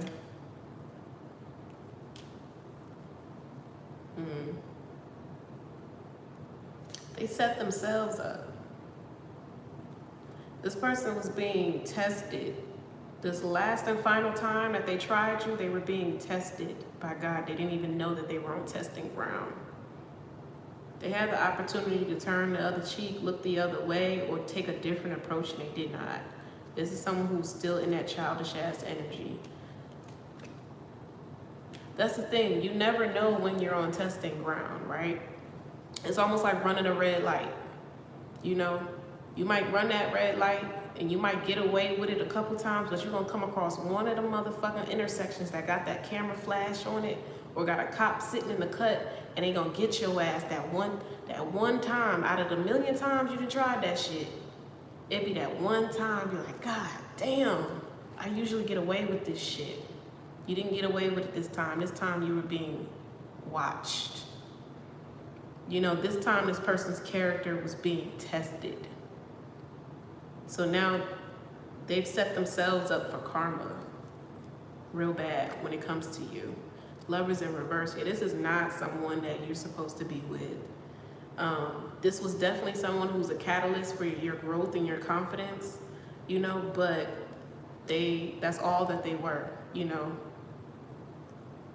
This person's season had already ended. They tried to come back in and do the same shit over again. Hey, EJ. They try to do the same shit over again, and it's just like, dude, what's your point? Like the energy, remember I was doing I'm like, it's just like being in this really, really good energy, and it's just like that little devil just trying to fuck with you. You know what I'm saying? That's what this person, like that little devil just trying to fuck with you because they see you doing good. They see you moving forward. They see you growing in your confidence. You looking good. You doing good things. You know, you making money. Like, it's just like, shoe fly. Like, what the fuck? I've been over you. I've been left the situation alone. It's been done. You can't control me no more, you know? That's why I said people need to be careful trying to come in and dig shit up from the past and still on games and bullshit and shit like that, because that karma is coming in for that ass almost instantly. It's like God is just like, let my people go. Like, let them go. Like, 2 cups, so we got the Lovers in reverse, 2 cups in reverse, Knight of Swords. This shit is not going nowhere. Somebody's realizing that. 6 of Pentacles in reverse, and they're in their feelings about it. That's what the fuck you get. That's what the fuck you get. Okay. 2 of Wands in reverse, the Fool in reverse, 8 of Cups in Chariot. Nah, this is a wrap. It's over with. So if this is about that J person, it's a done deal. A call has already been, like, the universe has already made a call on this person and the situation with them. It's already over. It's done with. It's done with. And they're telling you to be proud because you've definitely grown. And not just because of this person, but I feel like just the way that you maneuvering and navigating your emotions and the relationships in your life, you're doing a pretty damn good job, right? So your rewards are coming in for that. I feel like continue to be in this energy of just self-love, working on you, you know, focusing on your business and shit like that. If this is, you're worried about the relationship with your dad, that will have its time to be mended or addressed when the time is right. I wasn't really picking up on a father figure here. You know, that may not be something that you necessarily need to worry about right now. It'll sort itself out, but right now, just be proud of yourself, for real. Like, this is not even a battle. This is not even your fight anymore, for real. In love, like, I feel like you're not going to be going through this situation again. Like, you've completed a karmic cycle. You're not going to be attracting the same partners after this nigga. Like, like, it's over and done with. Like, you're attracting real, genuine people into your life now, you know? And it's because you have a new level of discernment, you know? You can discern real from fake now.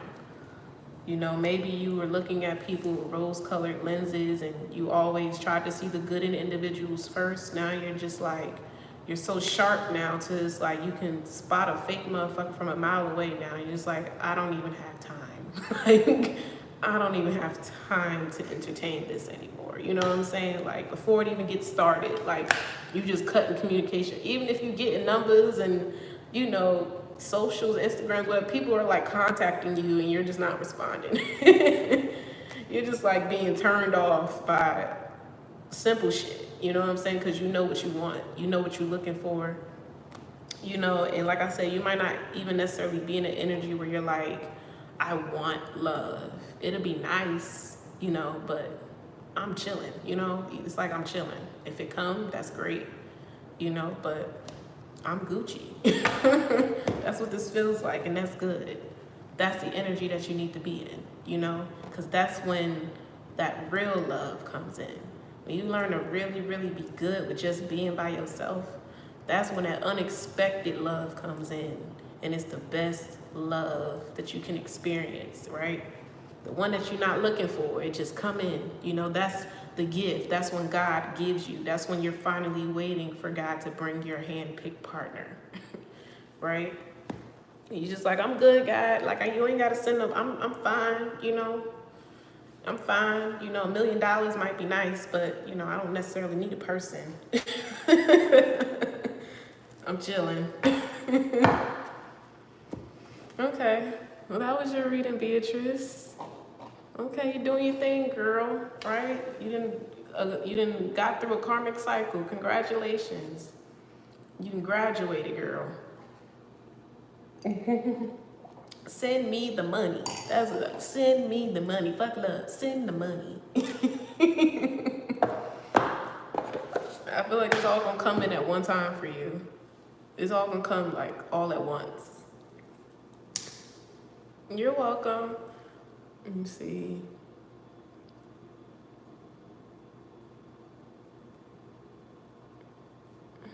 Nigga, why are you texting me 3 times back to back? You see what I'm saying?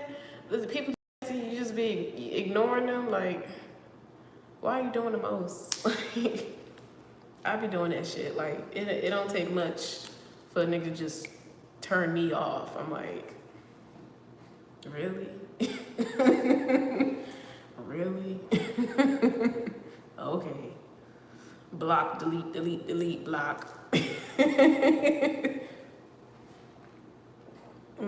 Not wasting my time on foolishness. You better come correct.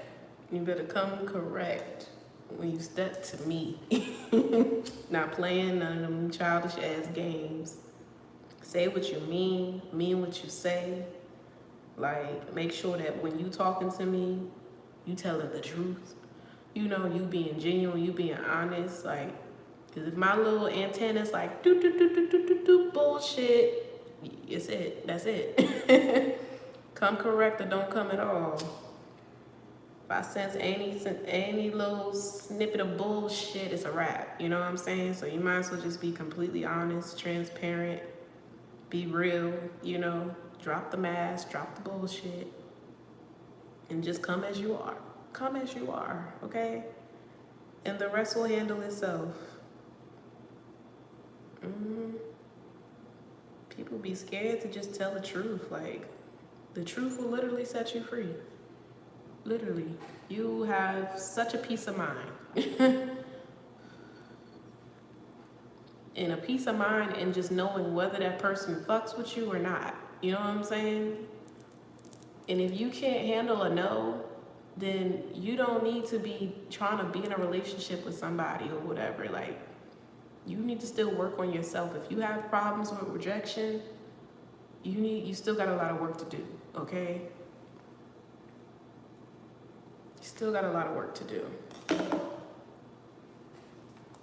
Because life is full of no's. You know, you're going to get some yeses, you're going to get some no's, you're going to get some wins, you're going to get some losses. You know what I'm saying? The way that you may be trying to force something to be may not even be what it's supposed to be.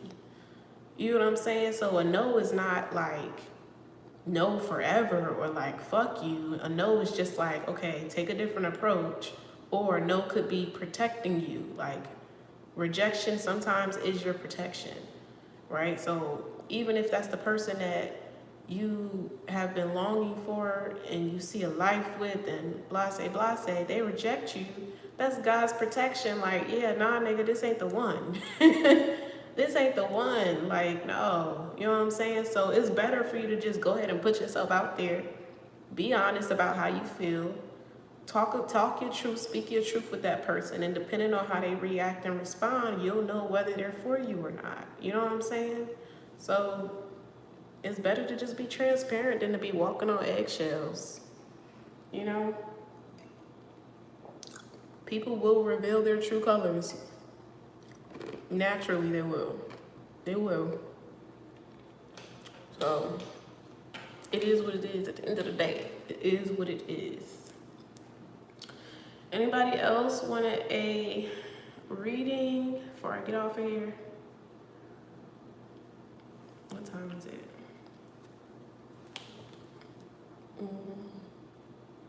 11:10. Okay, that's not bad. That's not bad. But yeah, let me know what other readings you guys want me to do. I'm just like trying to freestyle. You said, EJ, your weight? You've been trying to get a reading for me for the longest. And now you're talking about your weight. And it's only $5. Playing, y'all. You playing.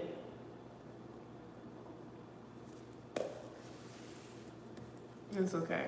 I respect your decision to wait.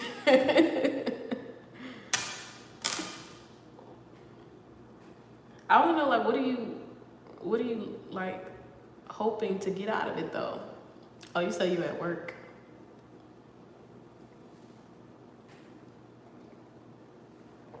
Oh, well, don't call me. Don't call me now.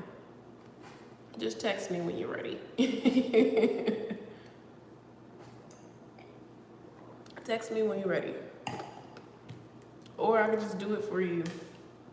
And I'll just send you the video. We don't even have to interact if that's uncomfortable. If that's uncomfortable, that's fine. Some people are uncomfortable with that. Like, they don't want to be like face to face with the reader or whatever because they might feel judged or whatever the reason is. I know before, like years ago, you know, when I was just getting on my journey and I was a little apprehensive about going to a tarot reader, I was so scared. I was so nervous. I was like, oh my gosh, I'm scared what the fuck gonna come out. Shit, I'm scared. What if this is a scam? Like, that was back then when I thought readers were scammers. And I mean, there are scamming ass readers, okay? There are. But the one I went to, man, she had me in there about to bawl my eyes out, yo. I was like, how do you know this?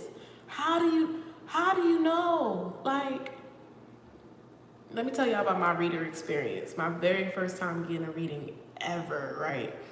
This was back in like 2019. It was December of 2019. I was stressed the fuck out. I was over it. Like, this is when I was really going through like my dark night of the soul for the second time. Like, for the second time.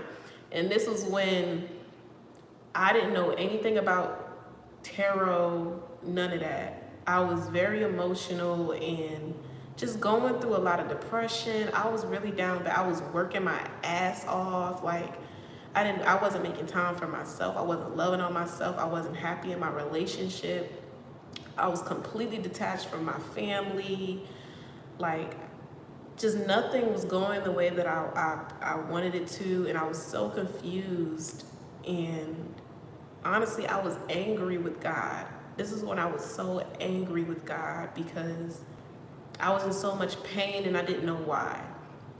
I didn't know why. So I even remember like just crying in my car and like getting so mad. I started banging my head on the steering wheel and I'm just like, I need help. Like, what is going on? Like, this is back when I was having like those like suicidal type of thoughts and shit like that. Like, I was just like, if I was to leave this world, no one would care. Like, that's the type of mindset that I was in back then. Like, it was bad.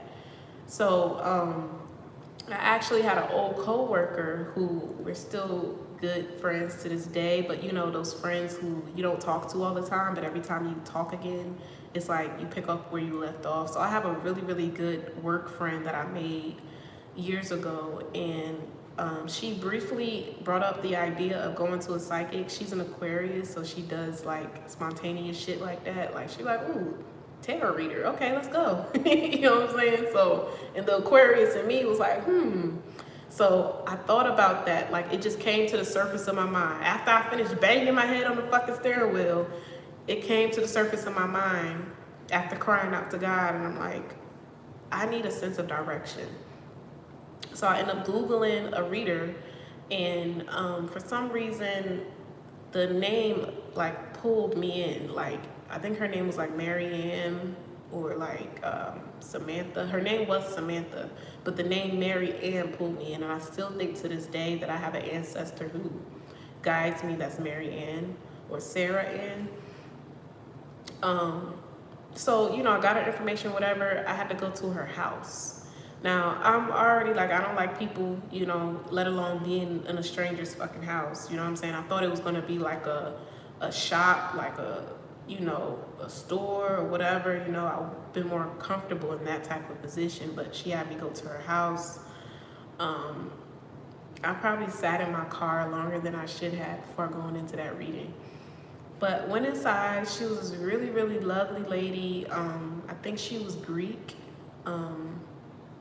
She was beautiful, beautiful, like Caucasian looking lady. She wasn't white, but she, you know, she looked it, you know. She had beautiful blonde hair and beautiful big brown eyes that just kind of like pulled you in and held you by the fucking neck and made you focus. Like, it was weird. So I sat down, you know, she had kids and stuff, like, so she still had her baby playing and all of that, but, you know, she had a nice dining table that we sat at, and she had her cards out, she had her candle lit, and she made me feel very comfortable, very cozy. Like, it wasn't like no spooked out shit. Like, it just felt like I was coming to get a tarot reading from a housewife. Like, literally, it felt like that. But her energy was just so strong, like, to the point where, like, I was shaking, you know? I was shaking because I was so nervous, and also, like, I could just feel the magnetism in her energy. I knew that she was powerful. And all she had me do, she was like, she gave me the rundown of her prices, whatever. And she handed me the original Rider-Waite deck she had, and she told me to touch the deck. Like, she put it in my hands, and then she took it back, and she spread all of the cards out. And she was like, okay, after she fanned it out, she was like, okay, pick 5 cards from the spread or whatever. And they were all turned over. And she was just like, listen to your intuition. Whatever card calls you, pick that card. So I picked my 5 cards from the back, the end, the middle, wherever I was called to. And she used those cards to do the reading. She turned it over, and she just started going in. And she started giving me a rundown about everything, like everything. And I was like, it scared me. I was going through an emotional roller coaster in that moment. And she was just hitting on the fucking nail. I'm like, what type of fucking witchery is this? Like, how do you know this? I've never met you a day in my life. How do you know this about me? And she's like, it's your energy in the cards. Like, you touch the cards, so now your energy is telling your story. And I tell you, she read me to filth. Read me to filth, and she gave me some insight on a couple things, and she, you know, told me what position I would be in a couple years into the future. And now that I see that she, of course, you know, knows my personal business and shit, I feel more comfortable opening up to her. And I'm like, well, you know, I'm also spiritually gifted too. You know, I've never been really open about it, you know, but this experience is kind of making me feel comfortable talking about it. So I started telling her about the things I would see as a child and all of that. And I noticed her demeanor started to change, right? So I visited her maybe 3 times. The first time I got a regular reading. The second time I got a reading, and she gave me 2 crystals. She gave me a big, like, clear quartz crystal to put in my house, and she gave me an amethyst, and she kept the candles. So the thing was, she would give me these crystals that were charged with a certain energy that would help me, you know, get rid of any root work or just any deeply rooted karma that was like clinging to my chakras. So I would sleep with that amethyst, and I also kept the clear quartz in my home, like in my closet, hidden, because of course I wasn't telling the person I was with that I was going to see a reader. I didn't want to disclose that with them, because they were part of the reason that I was going through this pain. You know what I'm saying? So she would do the candle work for me at night. So I would sleep with the crystal, and she would do the candle work. And each time I came back to her, I only went to her 3 times, but by the second and third time I went to her, she was like, you're healing so fast. Like, it's clearing out so fast. Like, your energy is changing quickly. Like, and she's like, that's different. Like, you know, most people don't transform like that. You know what I'm saying? So you could just tell, like, she knew something I didn't. So it was one night after I left her, I had a dream. And in the dream, it was me visiting her. And she had like this little round circle table in her kitchen, and she was like, okay, before we begin, we're gonna pray. And it was this really, really tall white pillar candle with a tall flame on it. And that was pretty much it. You know what I'm saying? I remember I put my hands together to pray, and that was it. That was a dream. And when I woke up, it was like a realization that God had given me that she knows your power, but she didn't tell me. She didn't tell me like how powerful I was. And I feel like there's a reason for it. And I never really like figured it out to this day. Like, why didn't she tell me that I was gifted this way, or that I would be a psychic or whatever? Like, why didn't she mention that part? You know what I'm saying? Like, it was just kind of weird to me. And after that, like, communication between us completely stopped. Like, after I had that dream, communication just cut, you know, because it had gotten to a point where now she was trying to manipulate me. And this is what I mean. Like, you have readers who will try to take advantage of you because of the desperation that you're in, right? So by the third time I went to her, she was telling me, okay, well, if you want to completely clear out your karma and do all of this root work, whatever, for the new year, it's going to take precious golds and metals to do that, and it costs a bunch of money. She was like, yeah, I'm going to need like $17,000. And she was like, don't worry about it. You know, you're going to get the money. It's going to be a rich man with a briefcase, and he's going to come to you in July with like $30,000, and it's going to be okay. And at this point, she's talking to me about like different death zones and exits. It was getting weird. So it was like she was almost surprised that I was coming back. So the second time I visited her, she was like, have you come close to death in any way? Like, have you experienced like a near-death experience? Like, did you almost like get into a crash or something like that? It was like she was like expecting something bad to have happened to me. And I'm like, no. No, like, I'm here in the flesh. And she's like, wow. She was like, there was like an exit zone that you had crossed, and you didn't like go through it, like you didn't basically die. Like, you didn't die. I'm like, what? And she's like, you're heavily protected. Like, there's 2 exit zones. Like, there were 2 incidents that could have literally taken you out. Like, you would have been dead. Like, I'm like, okay, lady. And not that I didn't believe her, but it was just like, okay, if you're telling me I'm like super protected and I'm basically healing myself without the help of you and all the other shit, okay, something's up. Something, you're not telling me something, okay? There's more to me than what the fuck you telling me. Okay. So after that, like, it was like the communication was cut. I hadn't talked to her once we came into the new year, and after that I kind of just went on my own journey. Like, I started doing my own research. This was back when I was watching pick-a-card readings and shit like that. And I don't know if you guys know who Stargirl the Practical Witch is, but that was the only reader that I was watching back then. Stargirl the Practical Witch. What is the other one? I think her name is like Goddess, Goddess something, and also Spiritual Sag. She did change her name. I fucking love it. My fellow Sag sister. I love her vibe, but she was the only person that I trusted, the only tarot reader that I was watching as I was going through this journey. It was the point I was only watching pick-a-cards. And then when I came across Spiritual Sag, I started watching like the collective readings and stuff. And I was like, wait a minute, this sounds like my motherfucking story. And then that's when like all the pieces of the puzzle start coming together, and just like my mind just started expanding. And I'm like, oh, hold up. She onto something. She's onto some shit. And it's like my relationship with God just started to grow, and I started to see myself in a new light. Like, I started learning so much about spirituality, the awakening process, and Kundalini, and it just got deeper and deeper and deeper and deeper. And it wasn't until 2 years later that I actually purchased my first deck.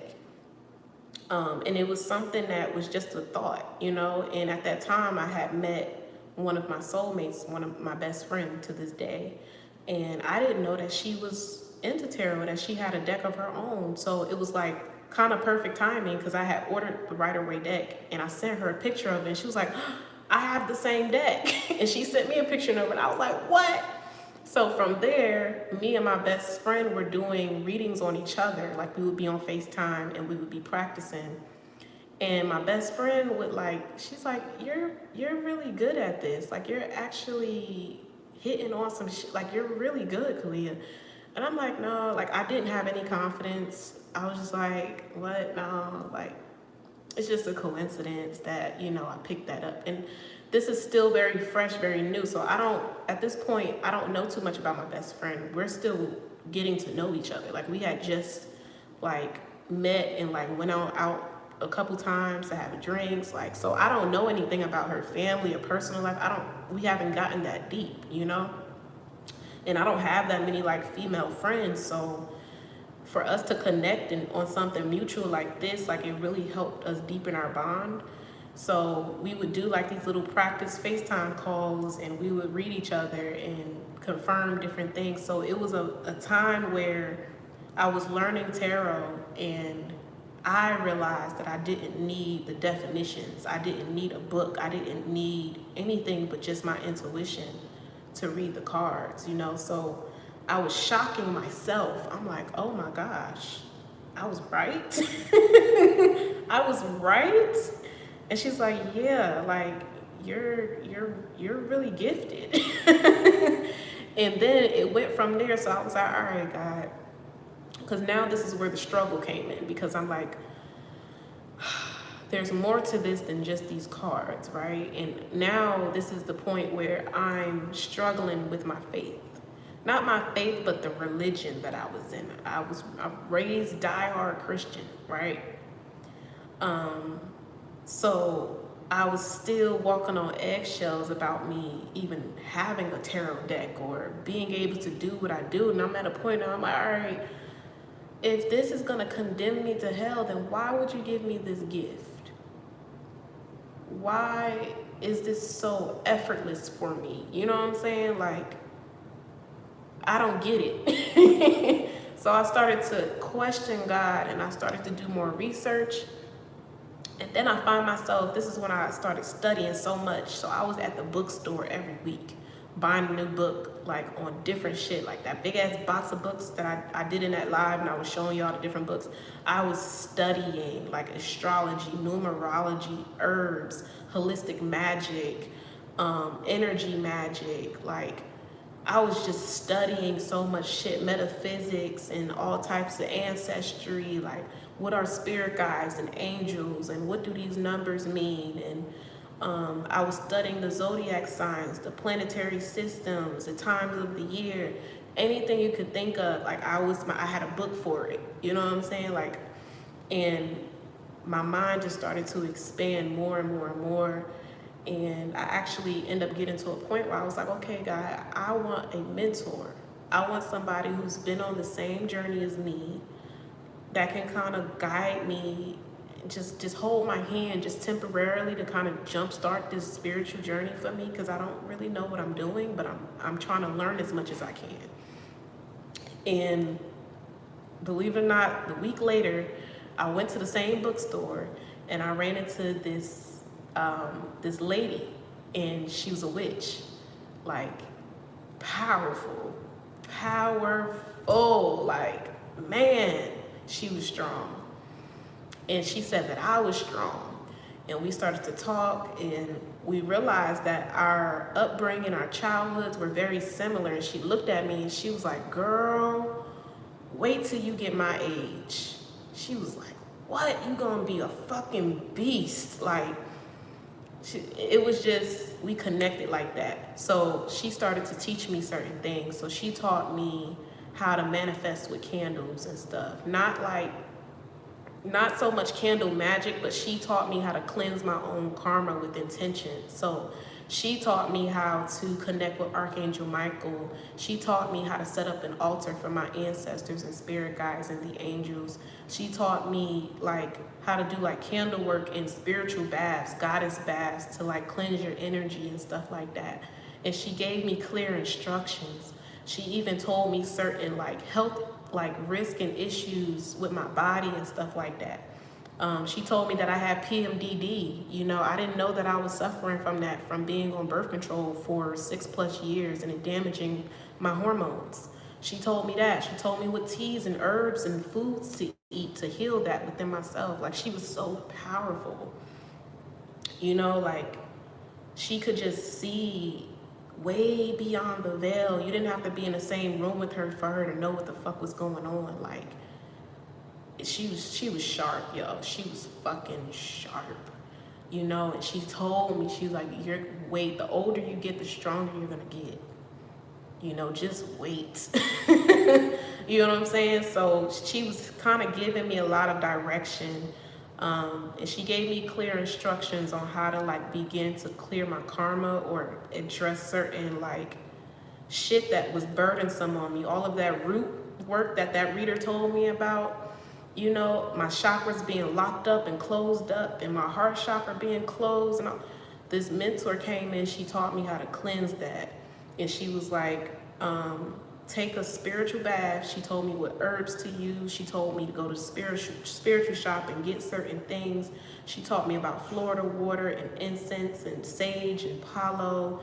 And comfrey and just different herbs. Like, she taught me so much in such a short amount of time, and I took it all in like a sponge and it just stuck. You know what I'm saying? So she was like, okay, every Tuesday, she was like, first of all, you need to connect with Archangel Michael. Archangel Michael is going to be your road dog, okay? He's going to protect you while you're going through this cleansing, you know? So she, you know, taught me about like what different fruits and herbs to put on the altar for Archangel Michael, the prayers to say for Archangel Michael, Archangel Raphael. Like, she taught me a lot about the angels. She helped me realize that how clairaudient I was. You know what I'm saying? She helped me recognize that no, those are not thoughts in your head. You are hearing the angels and spirit guides around you. You know what I'm saying? So she was like, take a goddess bath every Tuesday and put these specific herbs in your bath, and burn this candle and put your intent on it. So during this time, I had a bunch of like little, you know, they weren't like huge candles, but I had like the little skinny pillar candles that you could light, and they would go out within like 5 hours. They would be done. And I would write on these candles like different affirmations for myself. You know what I'm saying? Because me as a person, I'm just a pure individual. I'm not into all of that spell work, dark magic. No, okay? I'm not doing that. It was my focus and my intention to heal myself because I was going through a lot. I was carrying a lot of pain. So one week I might put like, I am a goddess. I am loved. I love myself, or, you know, I have clarity, just like different affirmations. I deserve good things. I work towards my success, like stuff like that. Like, I would put on these different candles, and the color of the candle would match my intention and affirmation for that particular night or that bath. When I tell you the shit just start fucking crumbling, I was going through changes so motherfucking quick. I cried so much. Like, it was times where it was just really, really heavy. And it's things that were coming to the surface I didn't know that I was carrying, especially pertaining to my family and just things of the past. She also like advised me to start cutting people off, like cutting soul ties. She told me what soul ties were. At the time, I had a best friend, you know, that I was uncomfortable sharing my journey with. And she was like, that's because she's not supposed to be on this journey with you. You need to cut her off. And I was so afraid of doing that, you know, because I never wanted to hurt anyone's feelings. I'm not a person, I don't like confrontation or anything like that. So I actually ended up writing her like a goodbye letter, and I sent it to her, and then I blocked her, and I didn't talk to her after that. And that was my way of releasing her. You know, I put everything that I needed to say in that letter to her. It wasn't like nothing like angry or toxic or nothing like that. It was just like basically, you know, I feel like we've grown apart, and I was just telling her like, these are things that I've noticed, you know, that I feel like it would be of good use to work on, you know, if you want to obtain certain things in life and grow as a person, you know. So it was like a wish you well departure type of friend letter, you know, that I sent her, and I blocked her, and I cut off and blocked a lot of people that day too. And I tell you, like, my creativity, like, I just started getting ideas and downloads, and I started to see my path a lot clearer as soon as I start cutting people out of my life who were like low vibrational and heavy on me and draining me. Like, it's like the light switch just cut the fuck on, and I knew exactly what I needed to do. And that's when my relationship with God got so strong. Like, my gifts started enhancing, my clairaudience, my clairvoyance, my intuition, my sixth sense just came back just like that, like it never left. And it didn't. And that's what she kept telling me, because I told her, I was like, you know, I've been gifted since I was a child. When I got into like high school, college, like it got really intense for me, and I prayed it away. I asked God to take it away from me because it was too much to bear. It was too much for me. And I was like, since then, I feel like I've been blocked out. I feel like my third eye is blocked, and I don't think I have the gifts anymore. And she was like, no, they never left. They never left. They're just dormant. They're still there. It's just once you start to clear out this karma and you start to really love self and do what you need to do to heal, they're going to come back like they never left. You know what I'm saying? Like, it's just going to be so apparent that you're just as strong as you were when you were a child, if not more. You know, so it was definitely a journey. It was a lot of anger, like, that came to the surface. This was a lot of root chakra work, y'all. Like, when you getting on this journey, you start from the bottom, and that energy works its way up, you know, and that root chakra is the heaviest, you know, it's the bottom. That's where your ego is. That's where your anger is. That's where your pride, your pain, like your trauma is. So just imagine me starting from that root and having to dig up all of that shit from my childhood, everything that I packed down, like I didn't want to address, everything I swept under the rug, I ignored. It was a lot. I was angry with everyone in my life. I was angry with my mom. I was so resentful towards my dad. Like, certain friendships that I had, like, I was just mad. Like, how could y'all hurt me like this? You know what I'm saying? So once I had addressed that pain and I had those moments with God, you know, because you have to be able to come before God and admit, God, I'm angry. No, I don't like my parents. No, I'm not okay with this. You know what I'm saying? Like, that takes a lot of courage to come before God and admit, like, yeah, I have these hard feelings about this. You know what I'm saying? So when I did that, it was like God freed me from it. But the lesson wasn't over. It's like, okay, I'm going to free you from this pain, this resentment you feel, but I'm still going to leave it here up. I'm still going to put it on a projector so you can see it and you can understand why things happened the way that it did. You know, so you can stop putting the blame on these people, on yourself, and you can let it go, right? So once I felt like I had let go of that anger, you know, that was sitting with me, it was like I was checking things off my list. Like, I was sitting with God and just going down the list. This is when shadow work was introduced to me, right? This is when I started journaling and scripting and manifesting, law of attraction, things like that. I started to really dig into my shadow and get real with myself. Like, no, I'm not okay. You know, like realizing like, no, I am not okay. Especially someone like me, like, being so independent, like, oh, I don't need no help, I'm good. I'm always trying to be like the light in the room. I always try to make other people laugh and feel good. I hide my pain, like I really, really do. So that was like big for me to come before God and be like, no, I need help. I can't do this by myself. I cannot do this by myself. Like I literally pled and begged God to help me, free me of this pain, that I was holding on to. So it was like a checklist, just going down the list, addressing certain things with God, having those conversations, those moments, those intimate hermit mode moments with God. Literally, I would just sit in my room by myself, all electronics away. It was to a point I would delete all my social media apps, cut my phone off. I would put my phone under the mattress for the whole day. I wouldn't touch my phone, no TV, no nothing. I would just sit in silence and sit with my thoughts, sit with my pain, and God would just talk to me. He would mentor me.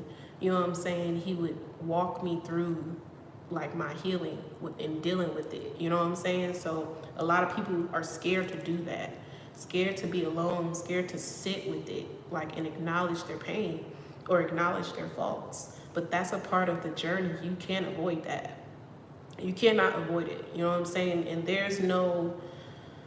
you can't go to therapy. You can't talk to people about it, but it's not the same as going through it with God. It's not the same as like bringing it to God and having that open relationship with him.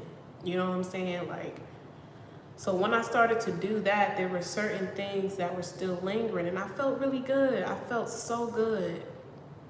And it got to a point where I was like, okay, God, well, what else do I need to cut off? Or what else am I missing here? You know what I'm saying? I'm doing all of this. I'm doing everything you're telling me to do. Literally. And this is when he started to reveal to me that there was one last thing I needed to cut off. And that was when I was in that relationship for 4 more years. Me not realizing that the person that I was with was the soul tie, one of the biggest soul ties that I needed to cut loose from. It was really like holding me back. It was holding me back from my potential. It was holding me back from growing. Like, y'all, I was at a point where I literally realized that I did not love myself. This was while I was going through this healing process. I realized that I did not love myself. Like, I did not care for myself. And I know I would do the bare necessities as a woman or a human being, like even down to just like feminine care and stuff like that. Like, it was my intention to make sure that my hair was done, but it wasn't intentional. You know what I'm saying? Like, it wasn't me, okay, when I'm taking a shower, I'm taking my time and I'm loving on myself. I'm really like, when I'm putting lotion on, like I'm like rushing and whatever. I'm not like really like sitting and admiring myself and speaking kindly to myself, or going the extra, taking the extra mile to like buy certain self-care things or skincare things and try different hairstyles, buy clothes that make me feel good. Like, it was just a whole like glow up process that was happening here. Like, God was really transforming me from the inside out. Like, it wasn't like as important for me to cater to myself. You know what I'm saying? Like, I would just do the bare necessities, but I never really catered to myself, to my well-being, because I was always so fixated on making sure other people were happy. If y'all get what I'm saying, right? So this is a point in time where I actually started to like invest in me in a new way, and I'm so glad I did. I'm so glad I did. Like, I feel like that's officially when I started to step into my womanhood. Now, y'all, this was like 2-3 years ago. I really started to step into my womanhood, and my interest in different things started to change. Like, my style of dress started to change. I started to get into jewelry a lot more, and makeup and hair, and yeah, like, it was just a whole transformation. And once I went through that, it was like a realization that I didn't need the person that I was with anymore, Like, that codependency started to melt away, and it gave me that much more strength to walk away as well. But it was the worst experience of my life. Like, literally, it was the worst experience. When I tell you, I was getting spiritually attacked. I was getting spiritually attacked like a motherfucker. Like, because it's like putting all of that time and everything that you've invested in another individual, like you're putting that aside to pour into yourself now. And it's not easy. You know what I'm saying? It's not easy releasing someone who you've developed that much of an attachment to, you know, because this is now me realizing that, okay, me leaving this person means me now really putting myself out into the real world alone, doing this alone, putting my big girl panties on and having to really know what it feels like to be independent, be strong, and handle my business. You know what I'm saying? So this was a huge reality check for me, a huge tower moment for me. And it was like one of the most traumatic experiences of my life, you know, and not only me having to release it, grow through it, go through it, but then heal and forgive the situation and forgive myself for it. So healing from like a bad situation it doesn't happen overnight. You know what I'm saying? Like God will present certain things to you in your journey where you'll just know, okay, it's time for me to address this, you know? He will put certain things in front of you, bring it to the surface of your mind, like, hey, don't forget this. You still need to work on this, okay? You know, don't get too froggy, don't get too happy, like we're not done yet. This still needs to be cleaned up. So he was doing that while I was going through these transitions, moving around, even physically moving locations and all types of shit. Like I was just listening to God's instruction during this time. Like when he told me to move, I moved. Like when he told me to stop, I stopped. When he told me to apply to that job, I did. When he told me to quit, I did. You know what I'm saying? Like I listened to his instruction, and it's put me now in a position where I don't move to the beat of nobody else but God. Like I literally move when he tells me to do, like, and I trust him with my all.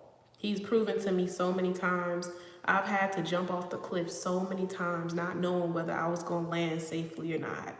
And every time God has come through and proven to me that I am safe in his love, I am protected, and that he definitely has a plan for me. You know, and learning to surrender control of your life is scary as fuck, right? Going on this journey and healing trauma and all, it's scary as fuck, and it's not easy. A spiritual journey is not easy, y'all. You know, so that's why I'm like, I be telling y'all, like, no, not everybody is supposed to be a reader. Not everybody is supposed to take this path, because it's not for everybody. You know, so that's why I was like, you know, eventually God gonna come in and clear out the tarot community and really like have people sit with themselves and take accountability. Like, are you doing this for the right reasons or not? You know what I'm saying? Like, what are you really doing with your life? Are you listening? Are you being obedient to the instructions that I've given you? Or are you just doing what feels familiar? Or you're doing what feels safe? Or you're just trying to take the easy way out here? You know, God will make you sit with that. So I know I'm rambling, y'all. I'm sorry.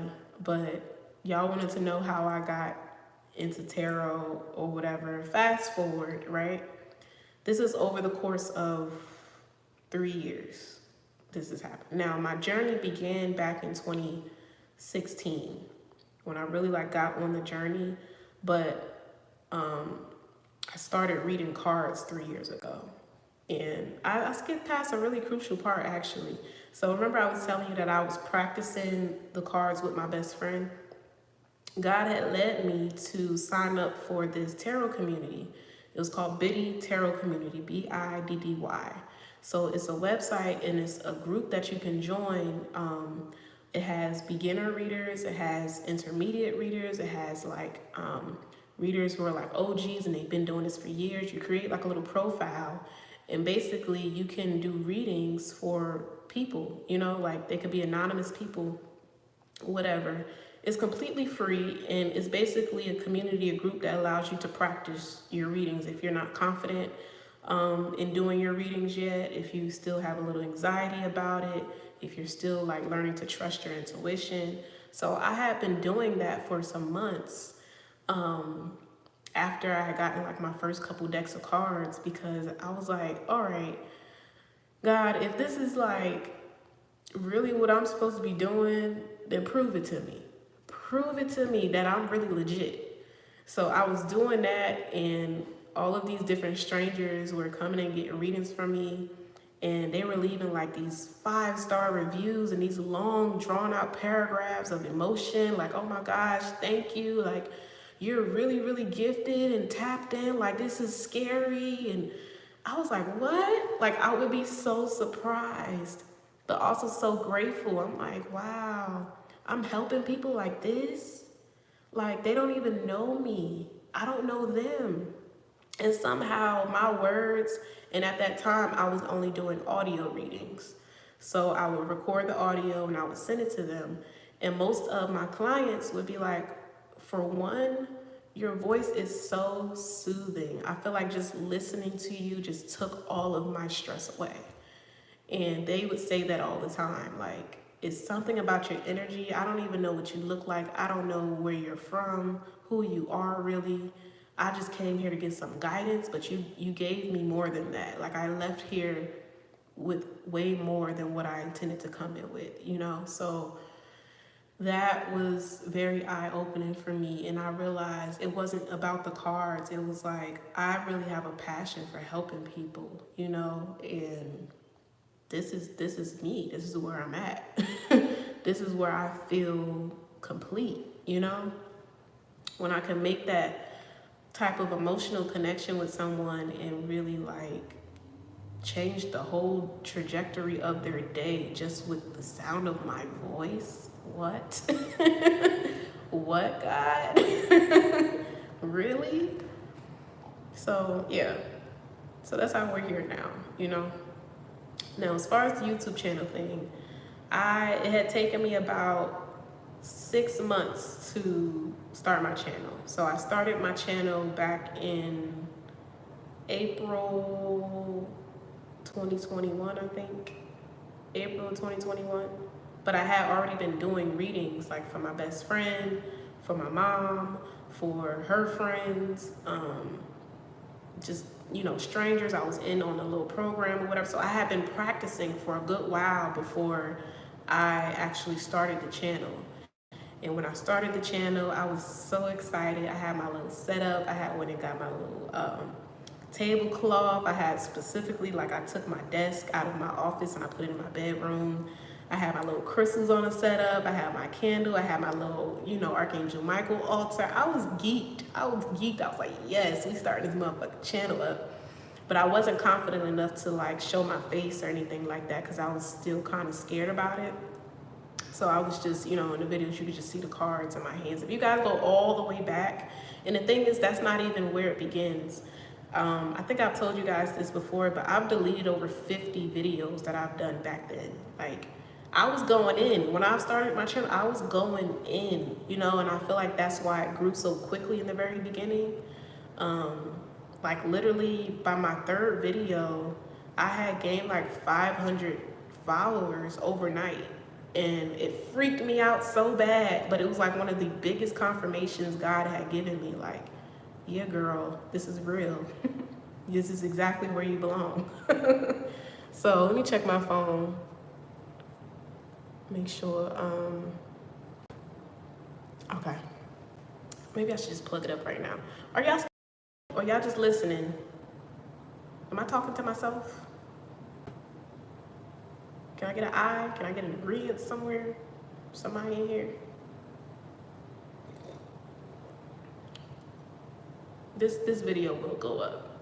I'll post this because it might inspire somebody. It might inspire somebody who's scared on this journey, just like I was.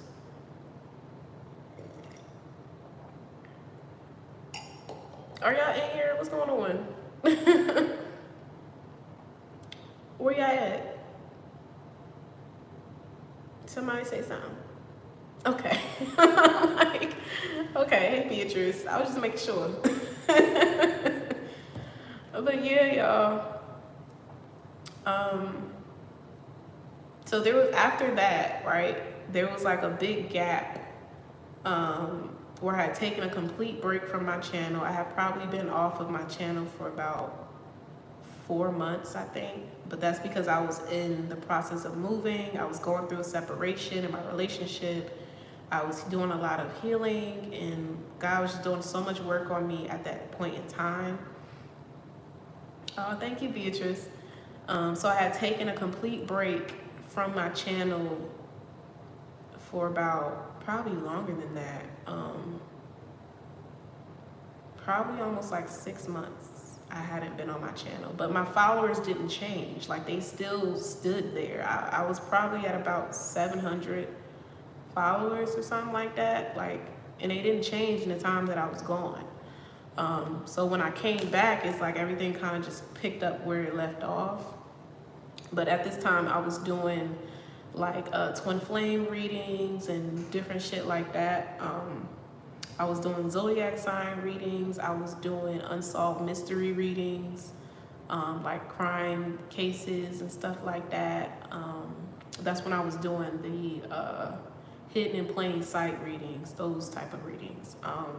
And it was during that time where I started to tap into, oh, thank you. Yeah, you were one of my first paid clients that I took.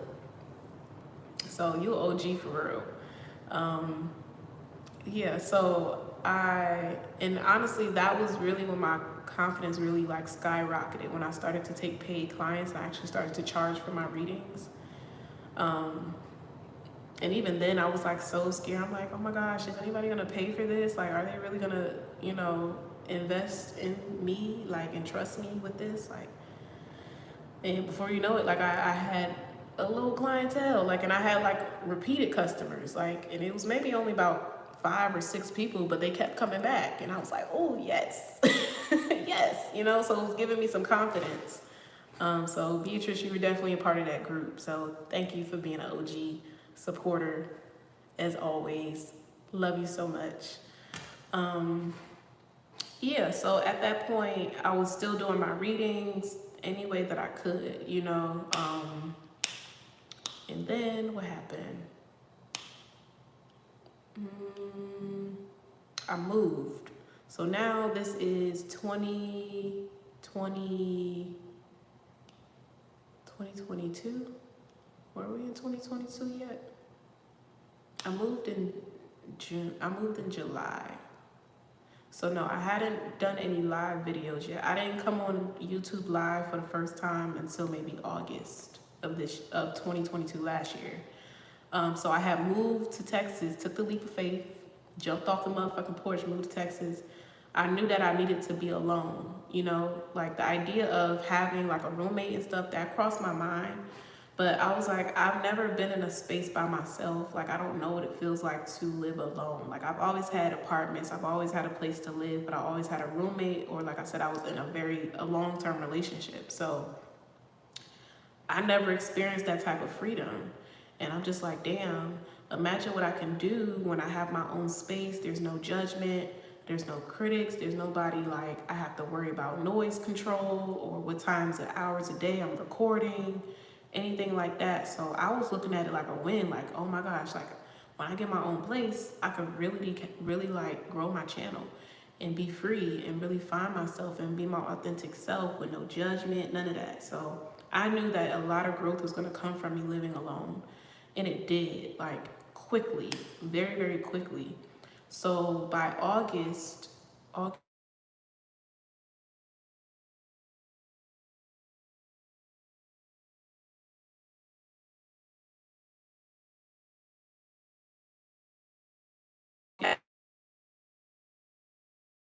and I was just like, all right, fuck it. And literally he was pushing my buttons, and he was like, all right, bet then. Like, what's stopping you from getting on live right now? You can get on live right now. And I did. I got the fuck up out of bed. I turned on the camera, sat my ass down. Y'all can go back to that very first live. very spontaneous. Turned on the bitch, and like within maybe 2 minutes, maybe somebody came in. It was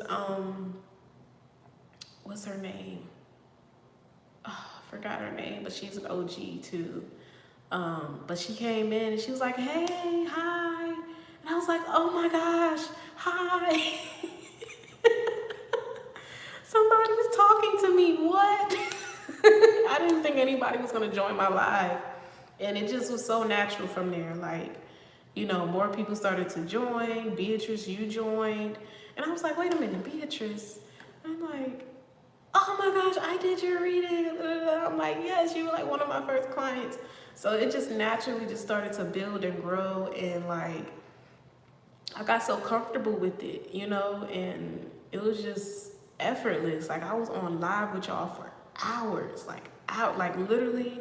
It's some videos that I have that will say like you've been on live like 7-8 hours, and it didn't feel like it. Like it was like I was just locked in a completely different world with you guys, like just building that relationship with my subscribers, with my supporters, and it was just so authentic, you know. And I had never ever seen a channel that had done that before. Like I see readers that get on and like they go live and stuff, but they don't really connect with the people in the live. You know what I'm saying? Like I really sat with y'all. I really talked with y'all. Like we really like had conversations and, you know, built relationship. You know, y'all got to know me. I got to know you guys like individually through the chat, like, and still able to stand on my truth and teach y'all what I could about based off of my own experiences and stuff. So it wasn't just about getting on doing cards. Like it was about establishing those relationships with you guys, and it was just amazing. And I was like, wow, like it happened so quick too, you know what I'm saying? So I'm like, all right, at this point, why isn't my channel growing any further, you know? And this is now where the other day when I got on here high as fuck, right? After I ate that damn edible. And I was telling you guys, I think the reason is because I wasn't accepting what my true purpose is for this channel, you know? Like I have been settling for, okay, we're just gonna do readings. And I have been telling y'all for a minute, I'm like, God wants me to switch it up, but I don't know how, you know. I'm still trying to figure that part out. Like I don't know if he wants me to completely like omit doing readings, or if I should just make it more like therapy for people, or just get on here and tell my stories. Like I was so confused, I didn't know what to do with the channel. And that's when it became like on and off, like inconsistent, because I was so confused. I'm like, I don't want to get on here and like fake, you know what I'm saying? So that's when I had taken like that really, really long break from the channel, and I was so worried. I'm like, I hope I'm not like letting y'all down. But I needed that time. Like every time I tried to come back, it was like God would pull me back. Like, nope, you still ain't got it. You still not seeing the bigger picture here. Yeah, iron sharpens iron. Yes. So I don't feel bad about the time that I took away from my channel, because it was definitely a healing experience for me. He really like sat me down and showed me who I really am, and you know, made me fall in love with myself all over again, and taught me so much. Like God taught me so much in that time away. And I'm like, man, I had even like cut off like a couple people, and not like so much cut off, but I just distanced myself, you know, for a while, even from like the idea of dating and love and stuff like that. Like I took a lot of time off, to really find myself and figure out, okay, yeah, I took this leap of faith, I took the risk, but now what? Where do we go from here? God, what is your instruction for me? I was literally asking him, I'm like, give me instructions. What do I do next? And the thing is, God is never going to answer you right away. You know, he's going to give you the answer when you least expect it. So in that time, apart from the channel, when I had taken that time off or whatever, I was waiting for his response. You know, so I wasn't going to make any moves. You know, he was telling me to rest. He was telling me to get sleep. He was telling me to take care of myself, that type of thing, because I was trying to move at a pace that I wasn't energetically prepared for, you know?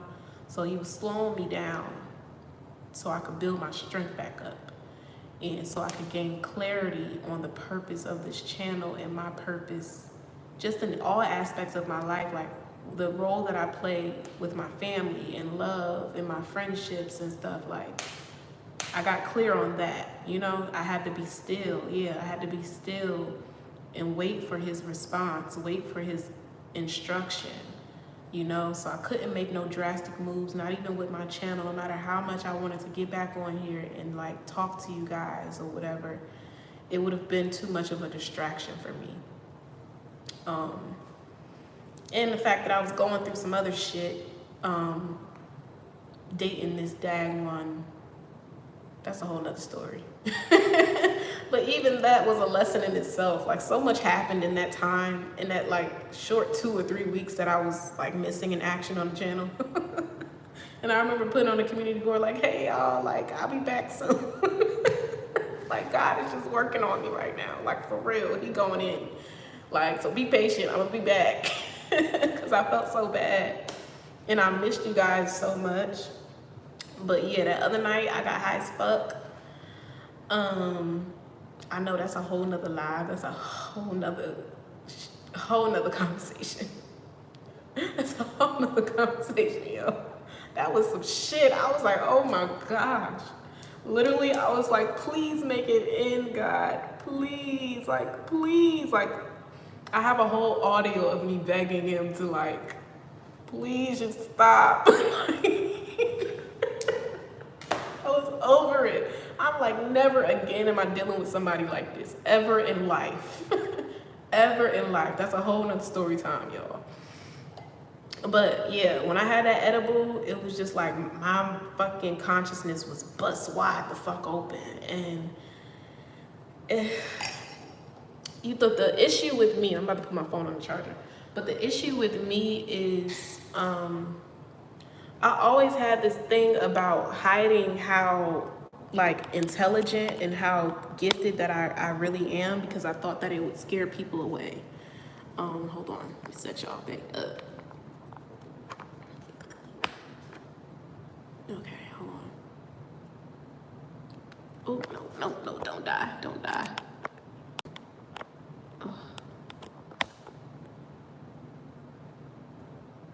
Okay, we good? Okay, I just need my thing to stick. I gotta mount my sister.